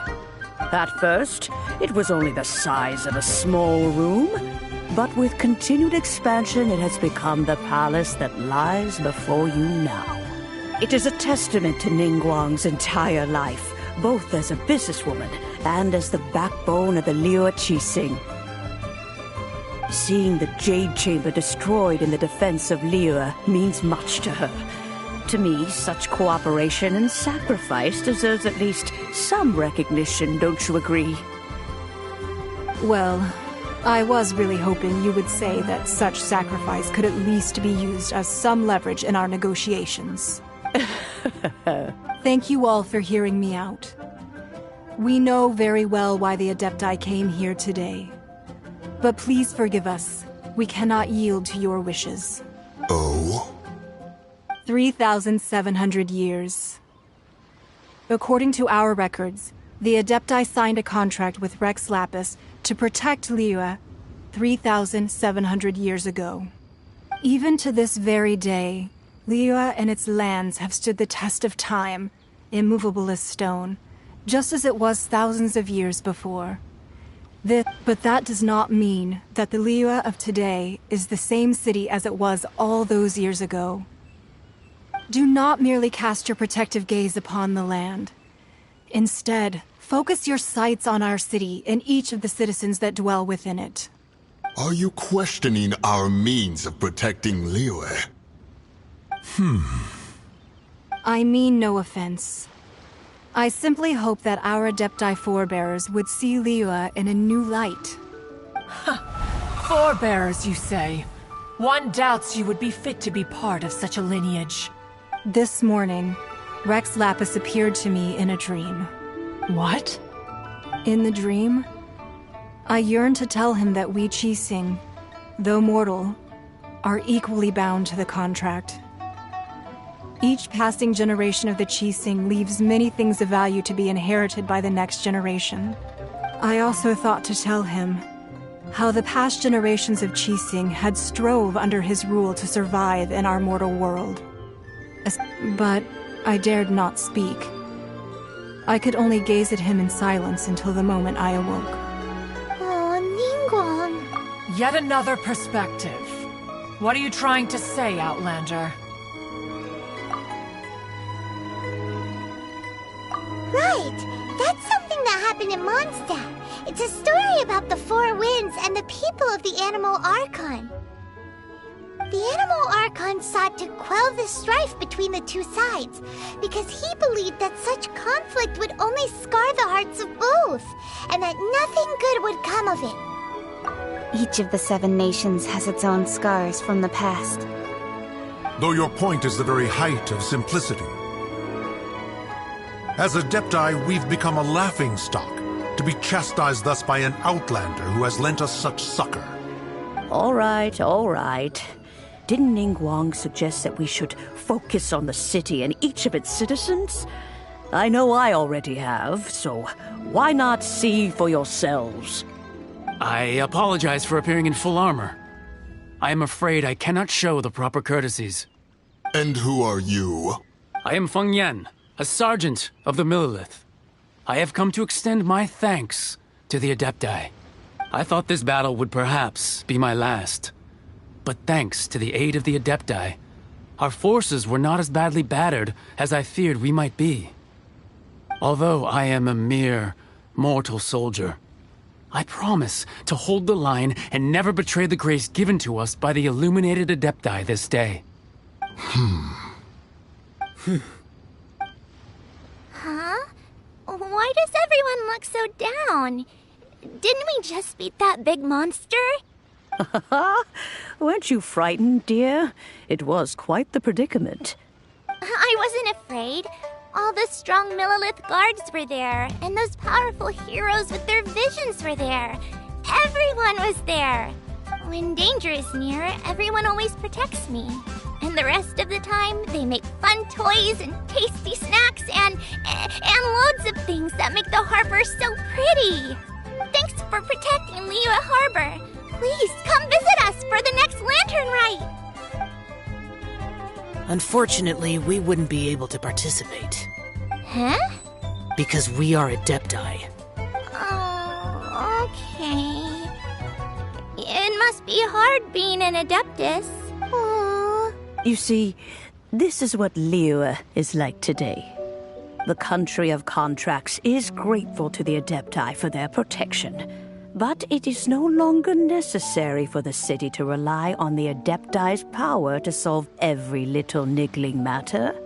Although their blood is weak, there is still strength to be found in those we call mortals.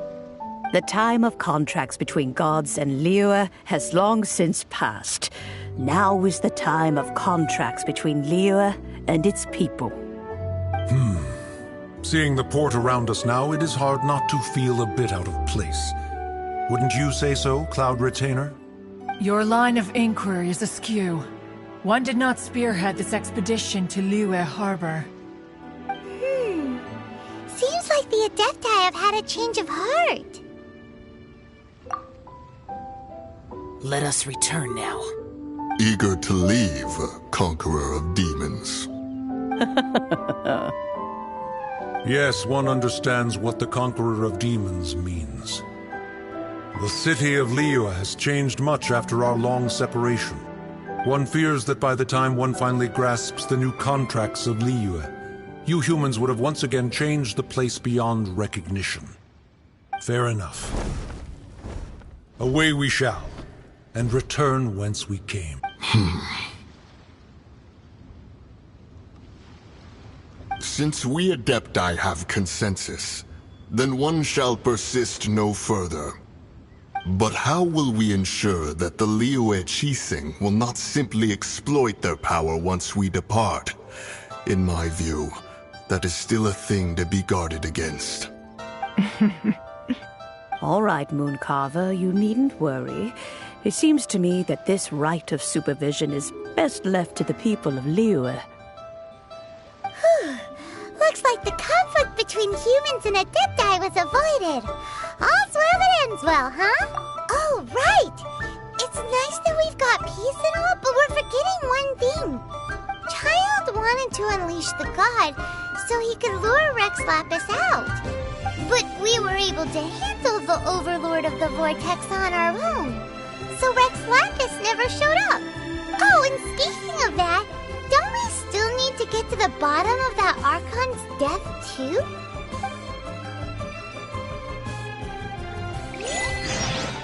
Hyman doesn't get it. But isn't the strongest lead we have the Adeptiless Rite of Parting that we're organizing? No idea where Zhongli's gone. Let's ask for him at Wangshen Funeral Parlor.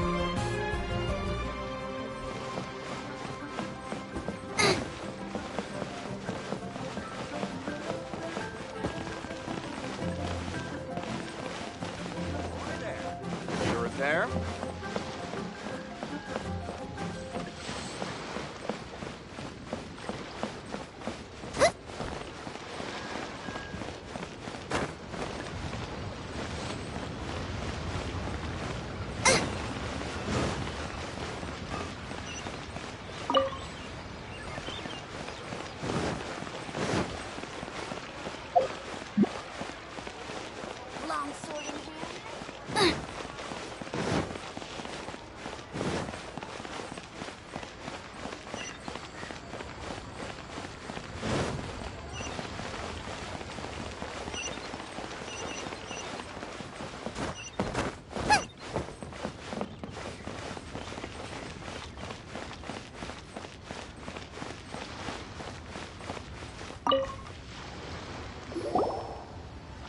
Is there anything I can do for you two? I'm afraid that Wangsheng Funeral Parlor isn't in the best state to receive guests. We've come to see Zhongli. Could you please tell him we're here? Unfortunately, Zhongli isn't here at the moment. It seems he went to Northland Bank. Doesn't the Northland Bank belong to the Fatui? Last time we saw Zhongli was before we went to the Golden House. Do you think he doesn't know about the attack on Liyue? Visiting the Fatui at a time like this could only mean more trouble. We had better go and make sure that everything is okay.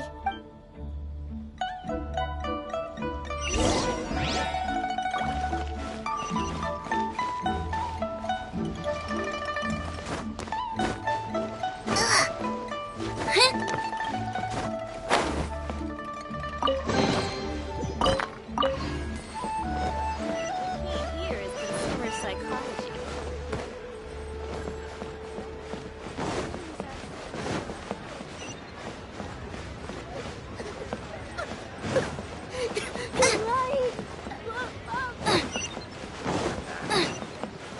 fate of the Guhua Brotherhood was... Ugh. Your cuisine is disgusting.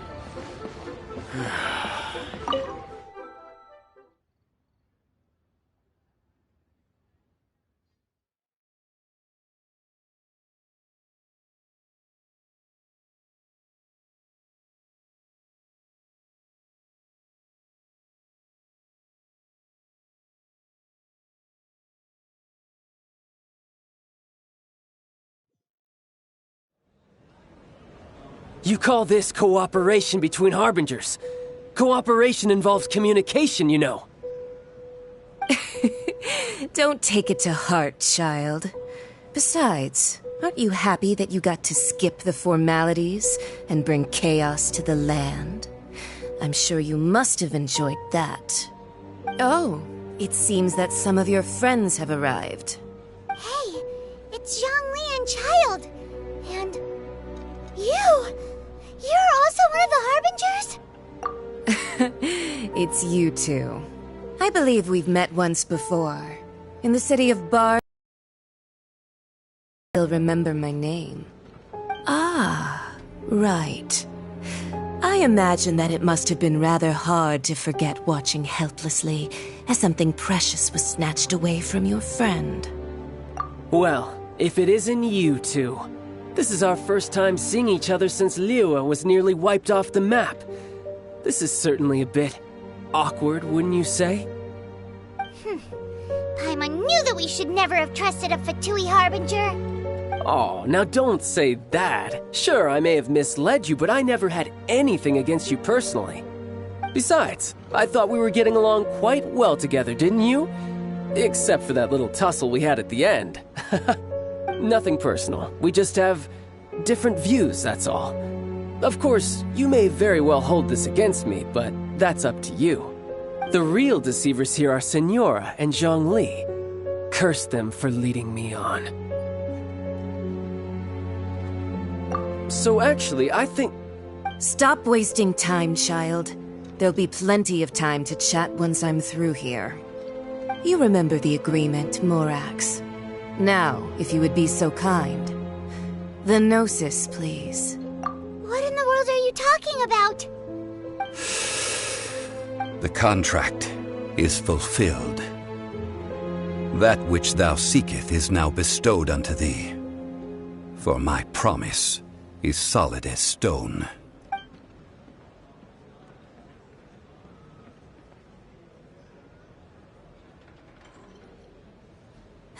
How sanctimonious.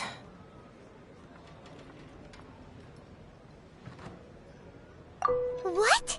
So you're the Lord of Chiao? No, wait. That's an exciting twist and all, but why give the Gnosis to the Fatui? I do not give it for free. I give it as agreed upon in the contract. For it is a matter solely between the Tsaritsa and I.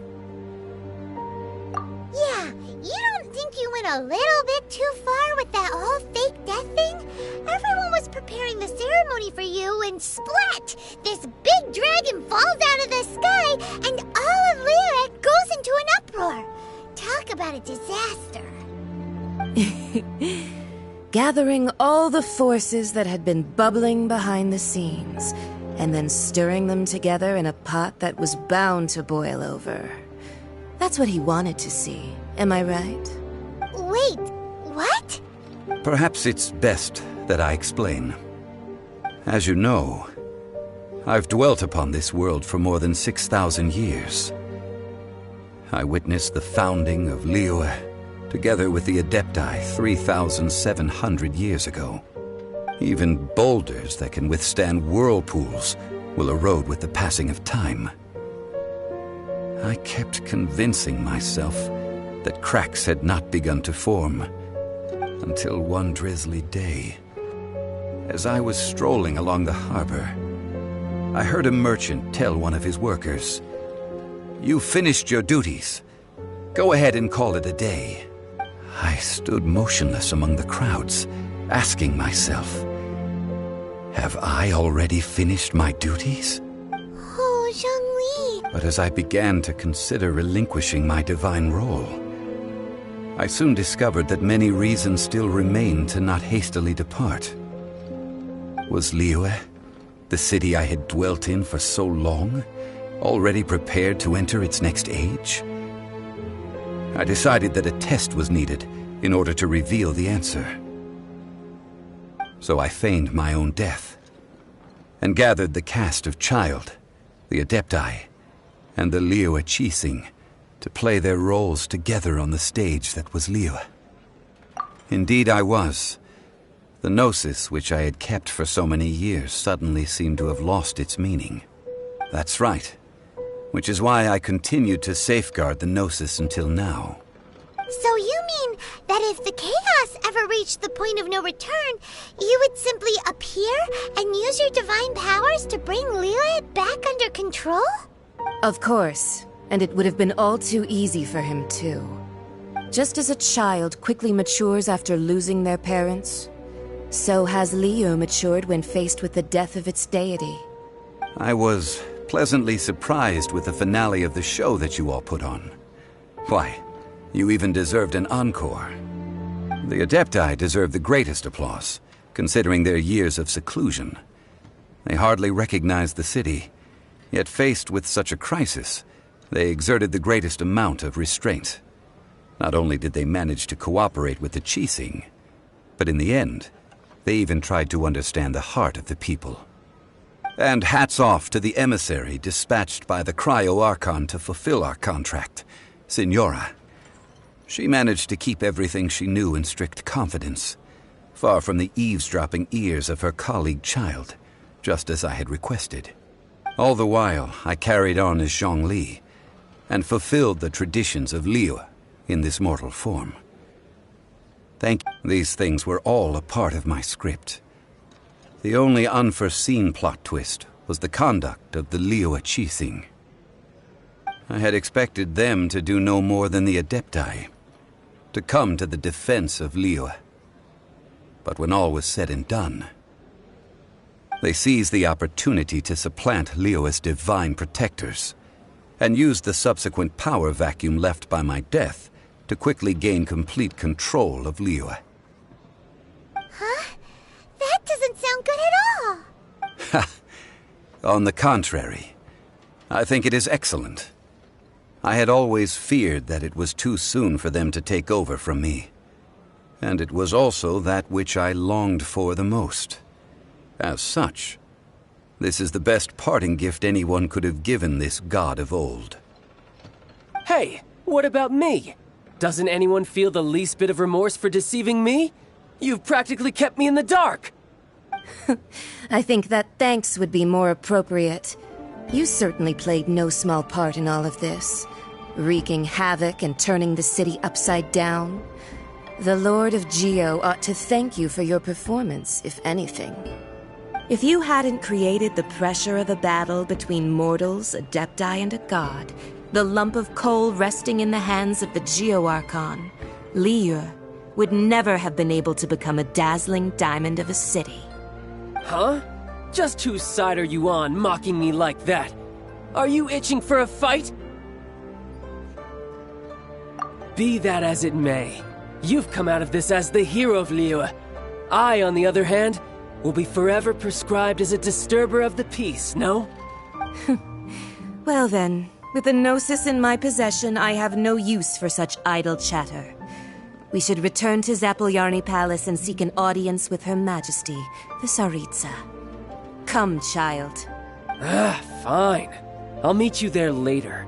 I'm not sharing a boat with the likes of you. Do as you wish.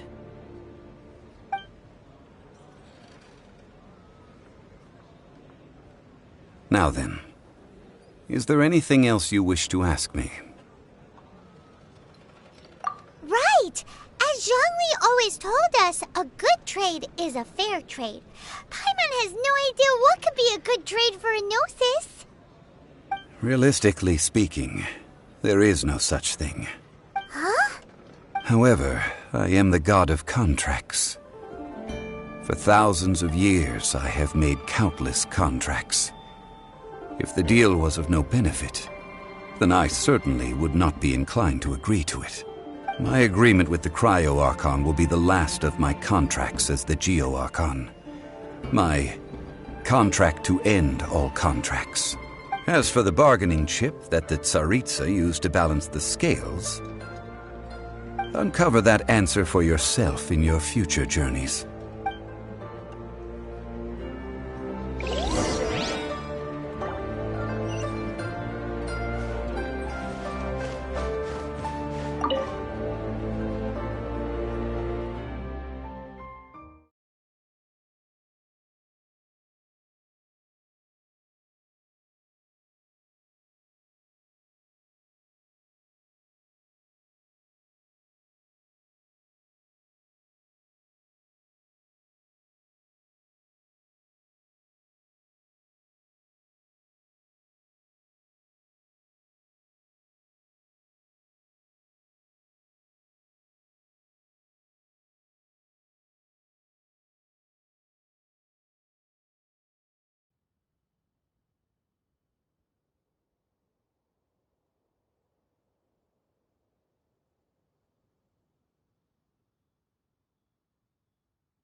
Today's the day of the rite of parting.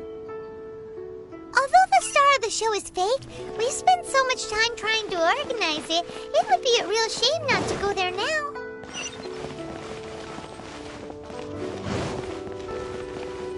So, are you buying or not?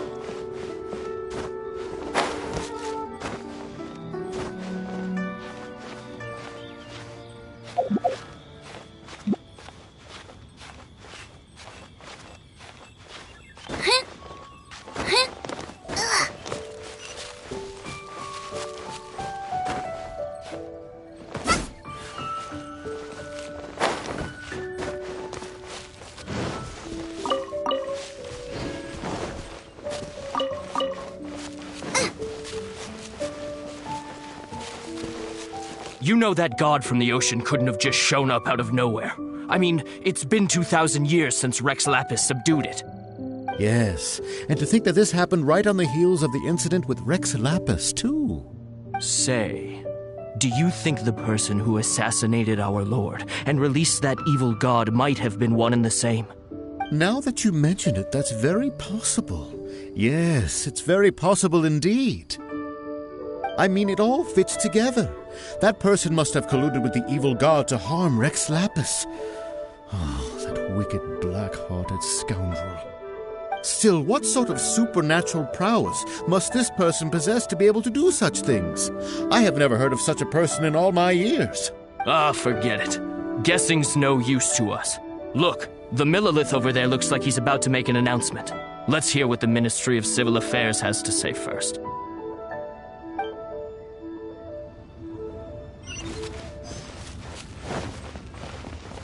Oh, well, since we're going through with this rite of parting, I guess it means that those rumors hit the nail on the head. So Rex Lapis is really... But they didn't catch the culprit, did they? Oh, come on. Do you think that the assassin could have been a normal person? You know what I think? I don't think any of the gossip on the streets you hear from those shady types is worth anything. There's only one real possibility in my mind. I've heard that the assassin was that Fatui fellow. Youngish, pretty high in rank. I think they called him Child. The Fatui? They certainly are very suspicious. Who knows what those greedy, crooked folks... Shh! Lower your voice. If the Fatui catch you in their sights, Rex Lapis won't be around to protect you this time.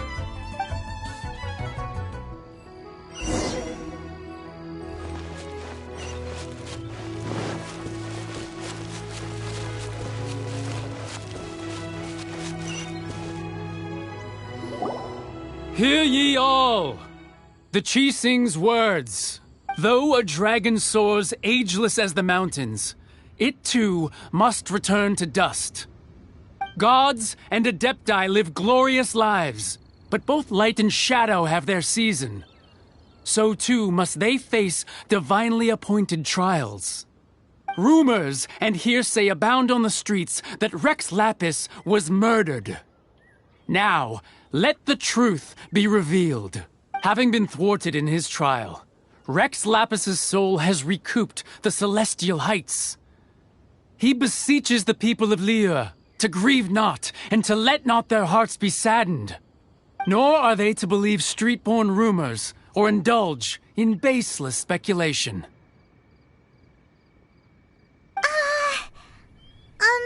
Paimon needs a translation on what the Qixing's announcement said.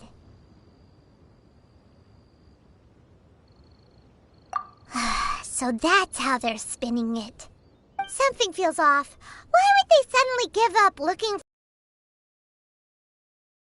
Excuse sounds like something they just made up on the spot. Could the Qixing already have known that Rex Lapis wasn't dead? But Zhongli said that neither they nor the Adepti knew anything. Did Zhongli tell them in secret after his gnosis changed hands? Exactly, right? Ooh, seems like the rite of parting has been going on for a while now. Let's go have a look.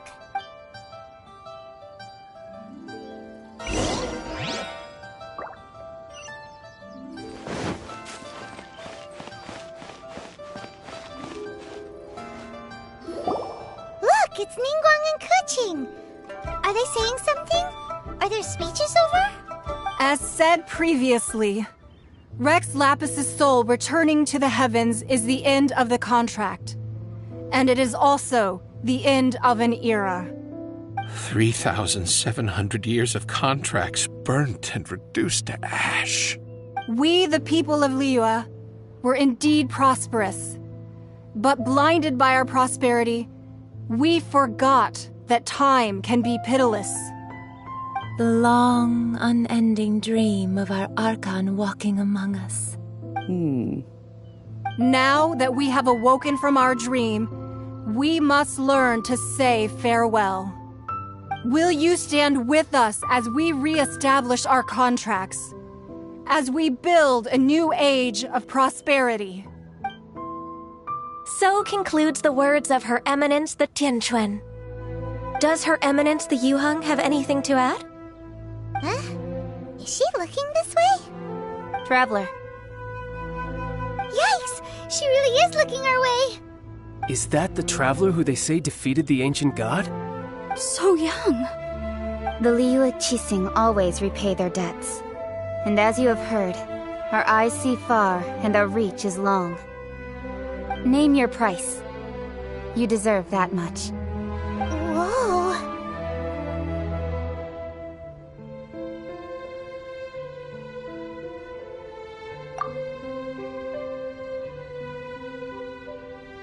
Wow, could you help me put up some missing person posters?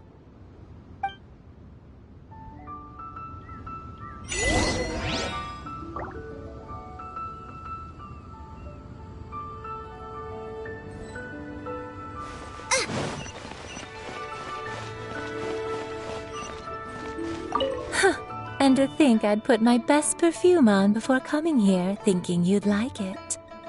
But it seems as if those perfumes really were meant to be offered to Rex Lapis. Well, that's fine. Suffer no rivals in love, they say. And that's 3 gone in 1 stroke.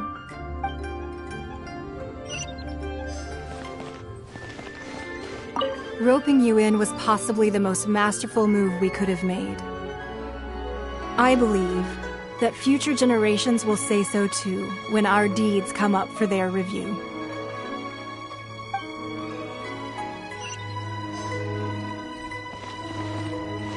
Roping you in was possibly... The cleanup of the premises, managing the crowds as they exit, making an account of the rite. There's much that remains to be done. I didn't miss anything, did I?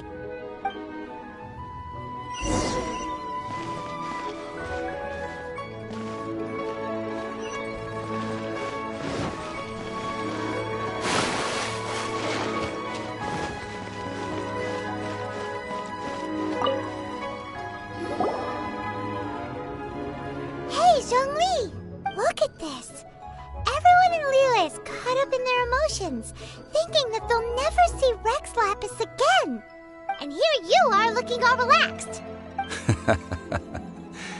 Why would I not feel more at ease after laying down the burden I have borne for 3,700 years? Right. If the two of you can spare the time, I should treat you to a meal at the Xinyue kiosk. Ha! That sounds like big talk, Zhongli. Paimon might have believed you if you were treating us to some third-round knockout, but you'd have to pay out your nose just to stand inside Xinyue kiosk. Are you sure you can afford it? You're right. I do like the Mora. But why would Morax lack Mora? As the Rex Lapis Morax, I can easily create Mora. But since I have chosen to walk this earth as the mortal Zhongli, I should abide by the same rules that mortals do.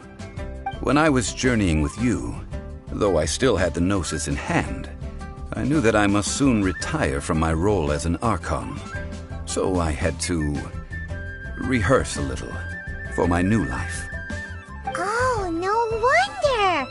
Paimon gets it now. You didn't look at the price tags when we were spending because you've never had to. But since you weren't used to not being able to just make more Mora as and when you wanted to, you had to try becoming a parasite to society who lives off of other people's credit. Well, we were only spending Fatui money. You don't have to say it like that. In the City of Commerce, we do not merely exchange money or goods. We also exchange knowledge, memories, and foresight, as well as positions, roles, and lives. The Archon Morax could never experience life as the true mortal Zhongli could, no matter how many times he descended to be with his people. I must thank you for that. I will treasure the memories that I made as Zhongli, traveling the streets of Liyue with you. That is true. But there is no journey that does not end. No meetings without partings. Paimon thinks that we should make a move and continue our search for the Seven. I fear that continuing your journey may be difficult. The nation that neighbors Liyue by sea, Inazuma, is presently closed. The Electro-Archon Ball. And just as the people of Liyue preferred to call me Rex Lapis, she too goes by another name among locals in Inazuma. Paimon thinks we've heard that one before. Raiden? That is the case. And since Raiden is also the shogun of the Inazuma Bakufu, people call her the Raiden Shogun. That said, though people at the wharf were saying that the situation in Inazuma is very tense, Paimon doesn't remember that always being the case. It wasn't that bad last year. Zhongli, since you're Rex Lapis, shouldn't you know something about what's happening there? Just how did Inazuma become a closed nation? It's because of visions. Visions? When faced with circumstances beyond their control, humans often bemoan their lack of power. But if a person shows true strength of will at a desperate and fateful moment in their life, the gods will look upon them with favor. This is what visions are. Magical foci bestowed upon those who have been acknowledged by the gods. Uh-huh. That's how people in Teyvat see it. But starting from last year, the Raiden Shogun began promulgating the Vision Hunt Decree. Vision Hunt Decree? Yes. It was an order to seize all visions within Inazuma's borders, and to inlay them upon the hands of a statue of the 1,000-armed, 100-eyed god. They want to seize visions. But why? Aren't visions blessings from the gods? I should think that in the Raiden Shogun's eyes, it is precisely because they are divine blessings that they should be under the sole dominion of divinity. Whoa, that's harsh. The Animo Archon is the god of freedom, and the Geo Archon is the god of contracts. For her part, The Raiden Shogun is the god of eternity. It seems as though she has finally decided to eliminate any unstable elements that could pose a threat to her eternal realm. The fact that even I, the oldest of the seven, have now passed away will only strengthen her resolve to pursue eternity. Knowing her, she must have again quoted that adage she is most fond of when proclaiming that decree to her people. 7 ideals for 7 gods, and of these, eternity is nearest unto heaven. All right then. Was there anything else you wished to know? Ah, that was a good one. Failing a divine trial. How they came up with that excuse, I will never know. That said, the reason why the Qixing were so eager to resolve the incident and stop pursuing the culprit was indeed because they received news in secret that Rex Lapis was not dead. I hinted as much to the Adepti as well. How did I accomplish that, you ask? Have you ever heard of this particularly convenient Adepti art known as gifting dreams and visions? All right then. Was there anything else you wished to know? Yeah, about that. Before the Qixing made their announcement, we listened to a lot of people talking on the way. Most of them put the blame for everything on Child. These are indeed false accusations. But it remains undeniably true that Child did send people to the Jade Chamber to prevent the Adepti and the Qixing from defeating the ancient god. I've heard that Ningguang is busy milking that for all it's worth on the foreign relations front at the moment, browbeating the envoys of the Fatui. Ha! Those poor Snezhnayan diplomats. If it were not for Child's exalted position as a harbinger, I'm certain that they would have shifted all the blame to him and called for his dismissal by now. All right then. Was there anything else you wished to know? The time of the Adepti has long passed. If even the Liyue Qixing don't want to face that truth, then what future is there for Liyue? Kuching is absolutely right in saying this.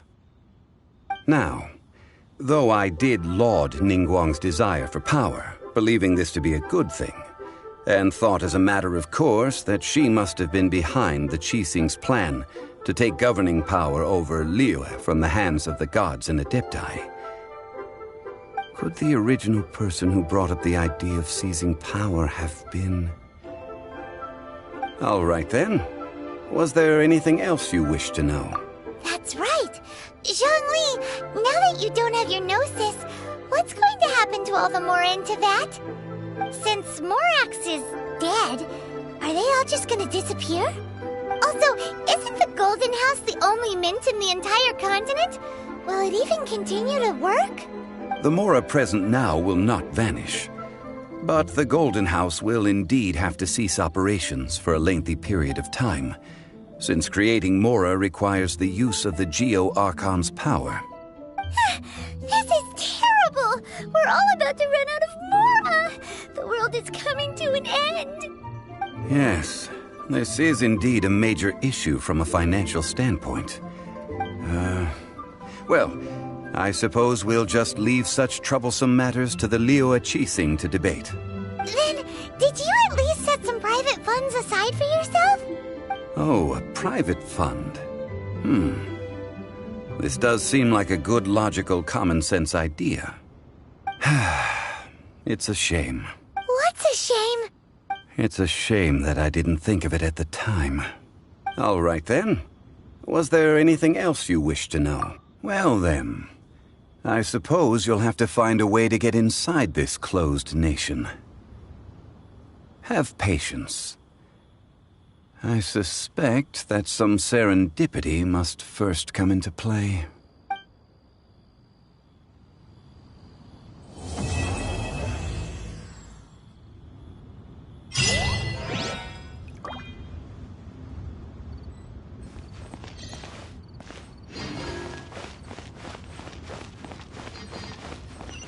All right then. Was there anything else you wished to know? Well then,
Time for a quick snack? I'll whip one up in no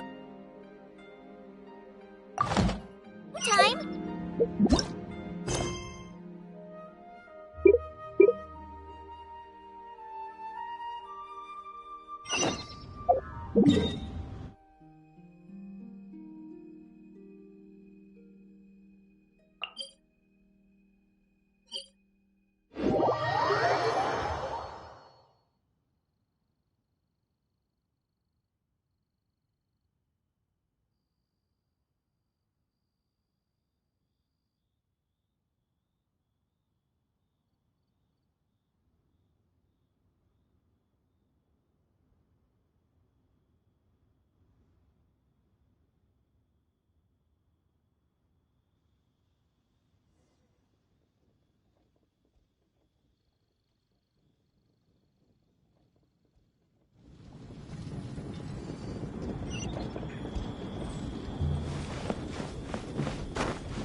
Since it's Mona's treat, we can order whatever we want, right?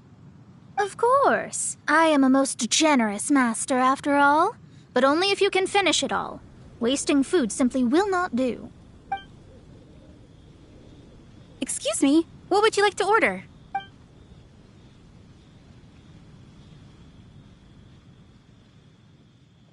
These are made using large, succulent shrimp wrapped in crispy fried potatoes. They have an amazing texture.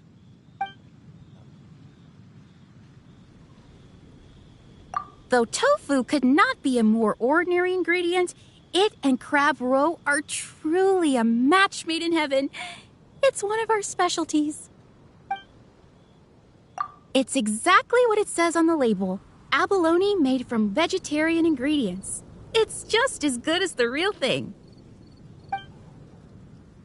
This is a favorite among our regulars. Bamboo shoots, meat, and ham are cooked together, creating a richly flavored soup. Pour a few spoonfuls into each bowl of rice you eat. You'll never get enough of it. All of them? We only have 3. No, 2.5 people? Isn't that too much food? That's not how you count it. Besides, Paimon hasn't even ordered yet. Squirrelfish, Juyu chili chicken, and jewelry soup, please. Sure. And is there anything else you'd like to order, ma'am? I'd just like to ask, how much do the current dishes cost in total? Around 20,000 mora. Then, I'll just have some vegetarian noodles, please.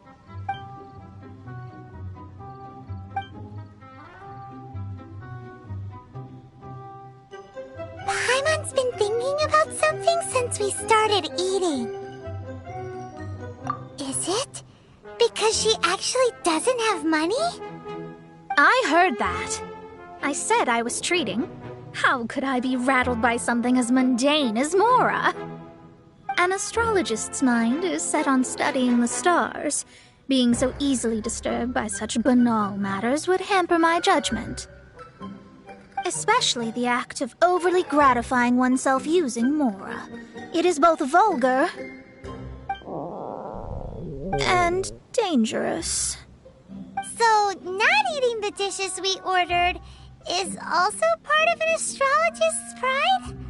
Paimon doesn't get it. But it feels kind of bad that only we got to feast. Oh, yes, we can do that. Just give us a minute. You don't use more to fulfill your desires, so it's fine as long as you're not buying anything, right?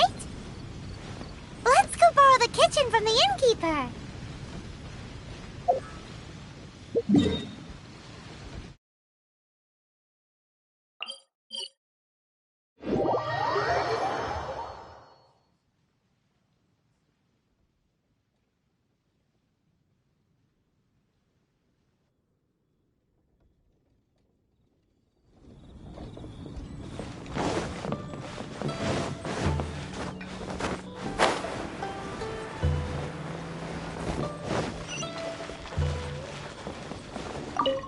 Hello.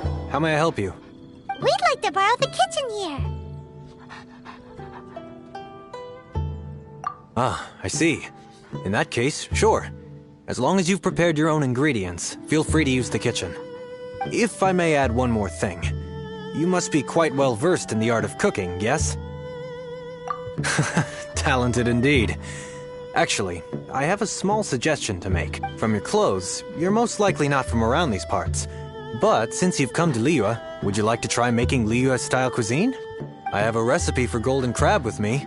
It's crab meat that's been rolled in flour, deep fried, and then pan-fried together with ginger and garlic. When you finally plate up, the crab seems to be lying on gold. Golden! Golden crab! Golden crab! Then let's get to it! With your skills in the kitchen, this'll be a cinch. Howdy. Please, head straight on in.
Is there time for a quick snack?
Ugh, too salty. Wine is a healthy The healthiest drink is tea.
Ugh, too salty.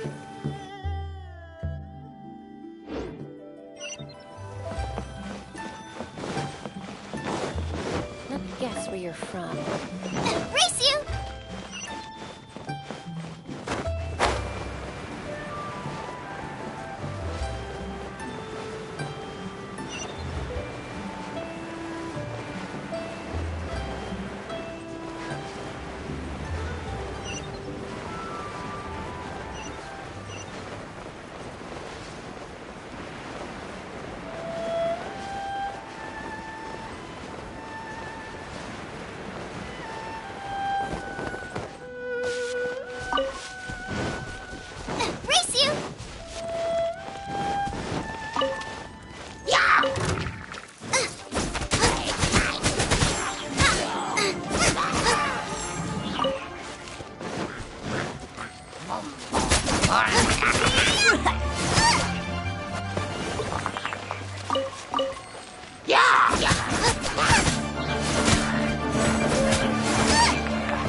哒哒哒，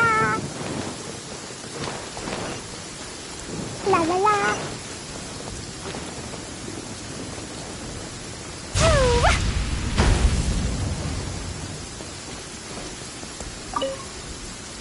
There's no need to spend all that effort on me. I'm not in dire need of food. I am a little hungry, but it's not a big deal.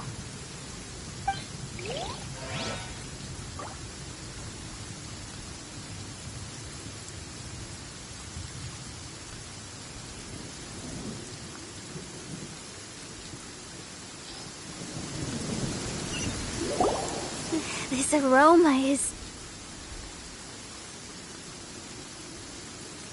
I never thought it'd be so luxurious. Fine. Since my disciple has put in so much time and effort, I must, with great difficulty, accept. This golden crab is too delicious. I have never eaten anything this good in my life. I never knew that my disciple was this skilled. As your master, I am most comforted. I see that it's no boast to call them Liyue's delicacies. I suppose it wasn't too much to spend all this mora on. It's nothing. Nothing at all. Now that we've eaten and drank our fill, we should be off. If we travel north from here, we should reach the Stone Gate, and from there we will be within the boundaries of Mondstadt. What deep mysteries shall we acquire knowledge of? I'm looking forward to it.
was tiring, but we're finally in Mondstadt.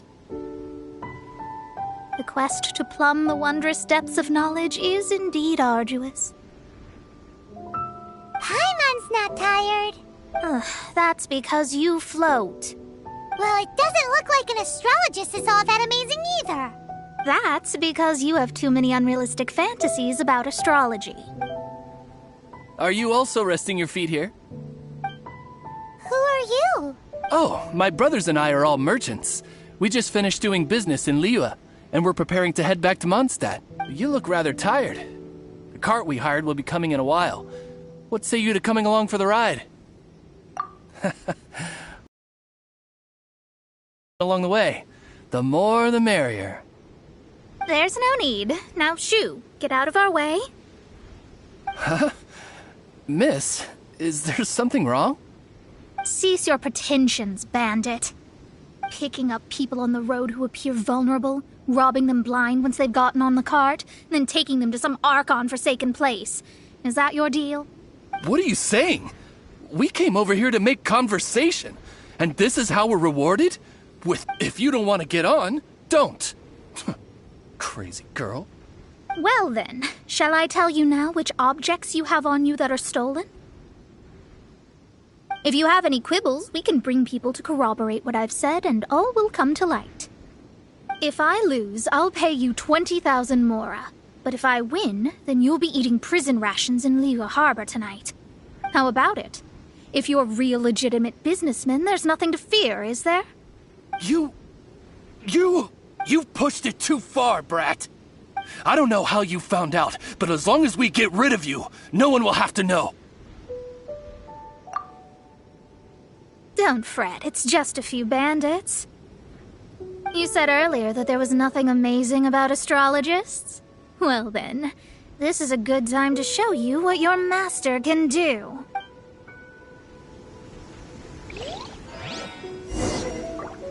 You're finished! Let me go!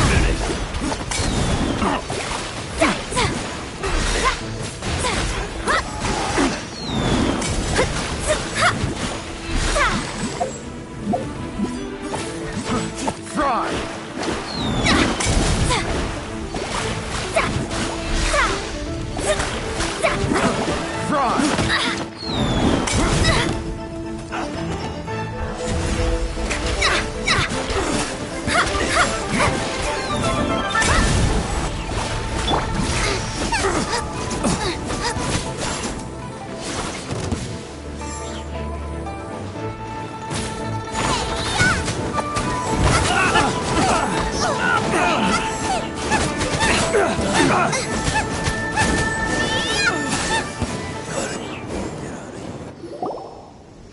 What did you think? Did that satisfy your expectations? Such things are elementary for an astrologist. Lies are worthless before astrology. Destiny and truth are written in the stars. Though it may take more time to garner the specifics, I can read the gist of a situation at a glance. But you did hit some bumps in the road. That's because Tivat's stars can only display the fates and truths of this world. Anything related to you becomes like a fog that even I cannot penetrate. That is why I must meet that successor. With our knowledge combined, I might be able to gain new insight into your fate. Whatever the case, you've got it. All right, I'm rested. Let's get this journey to Mondstadt over with. If only we had a cart. I thought you weren't tired.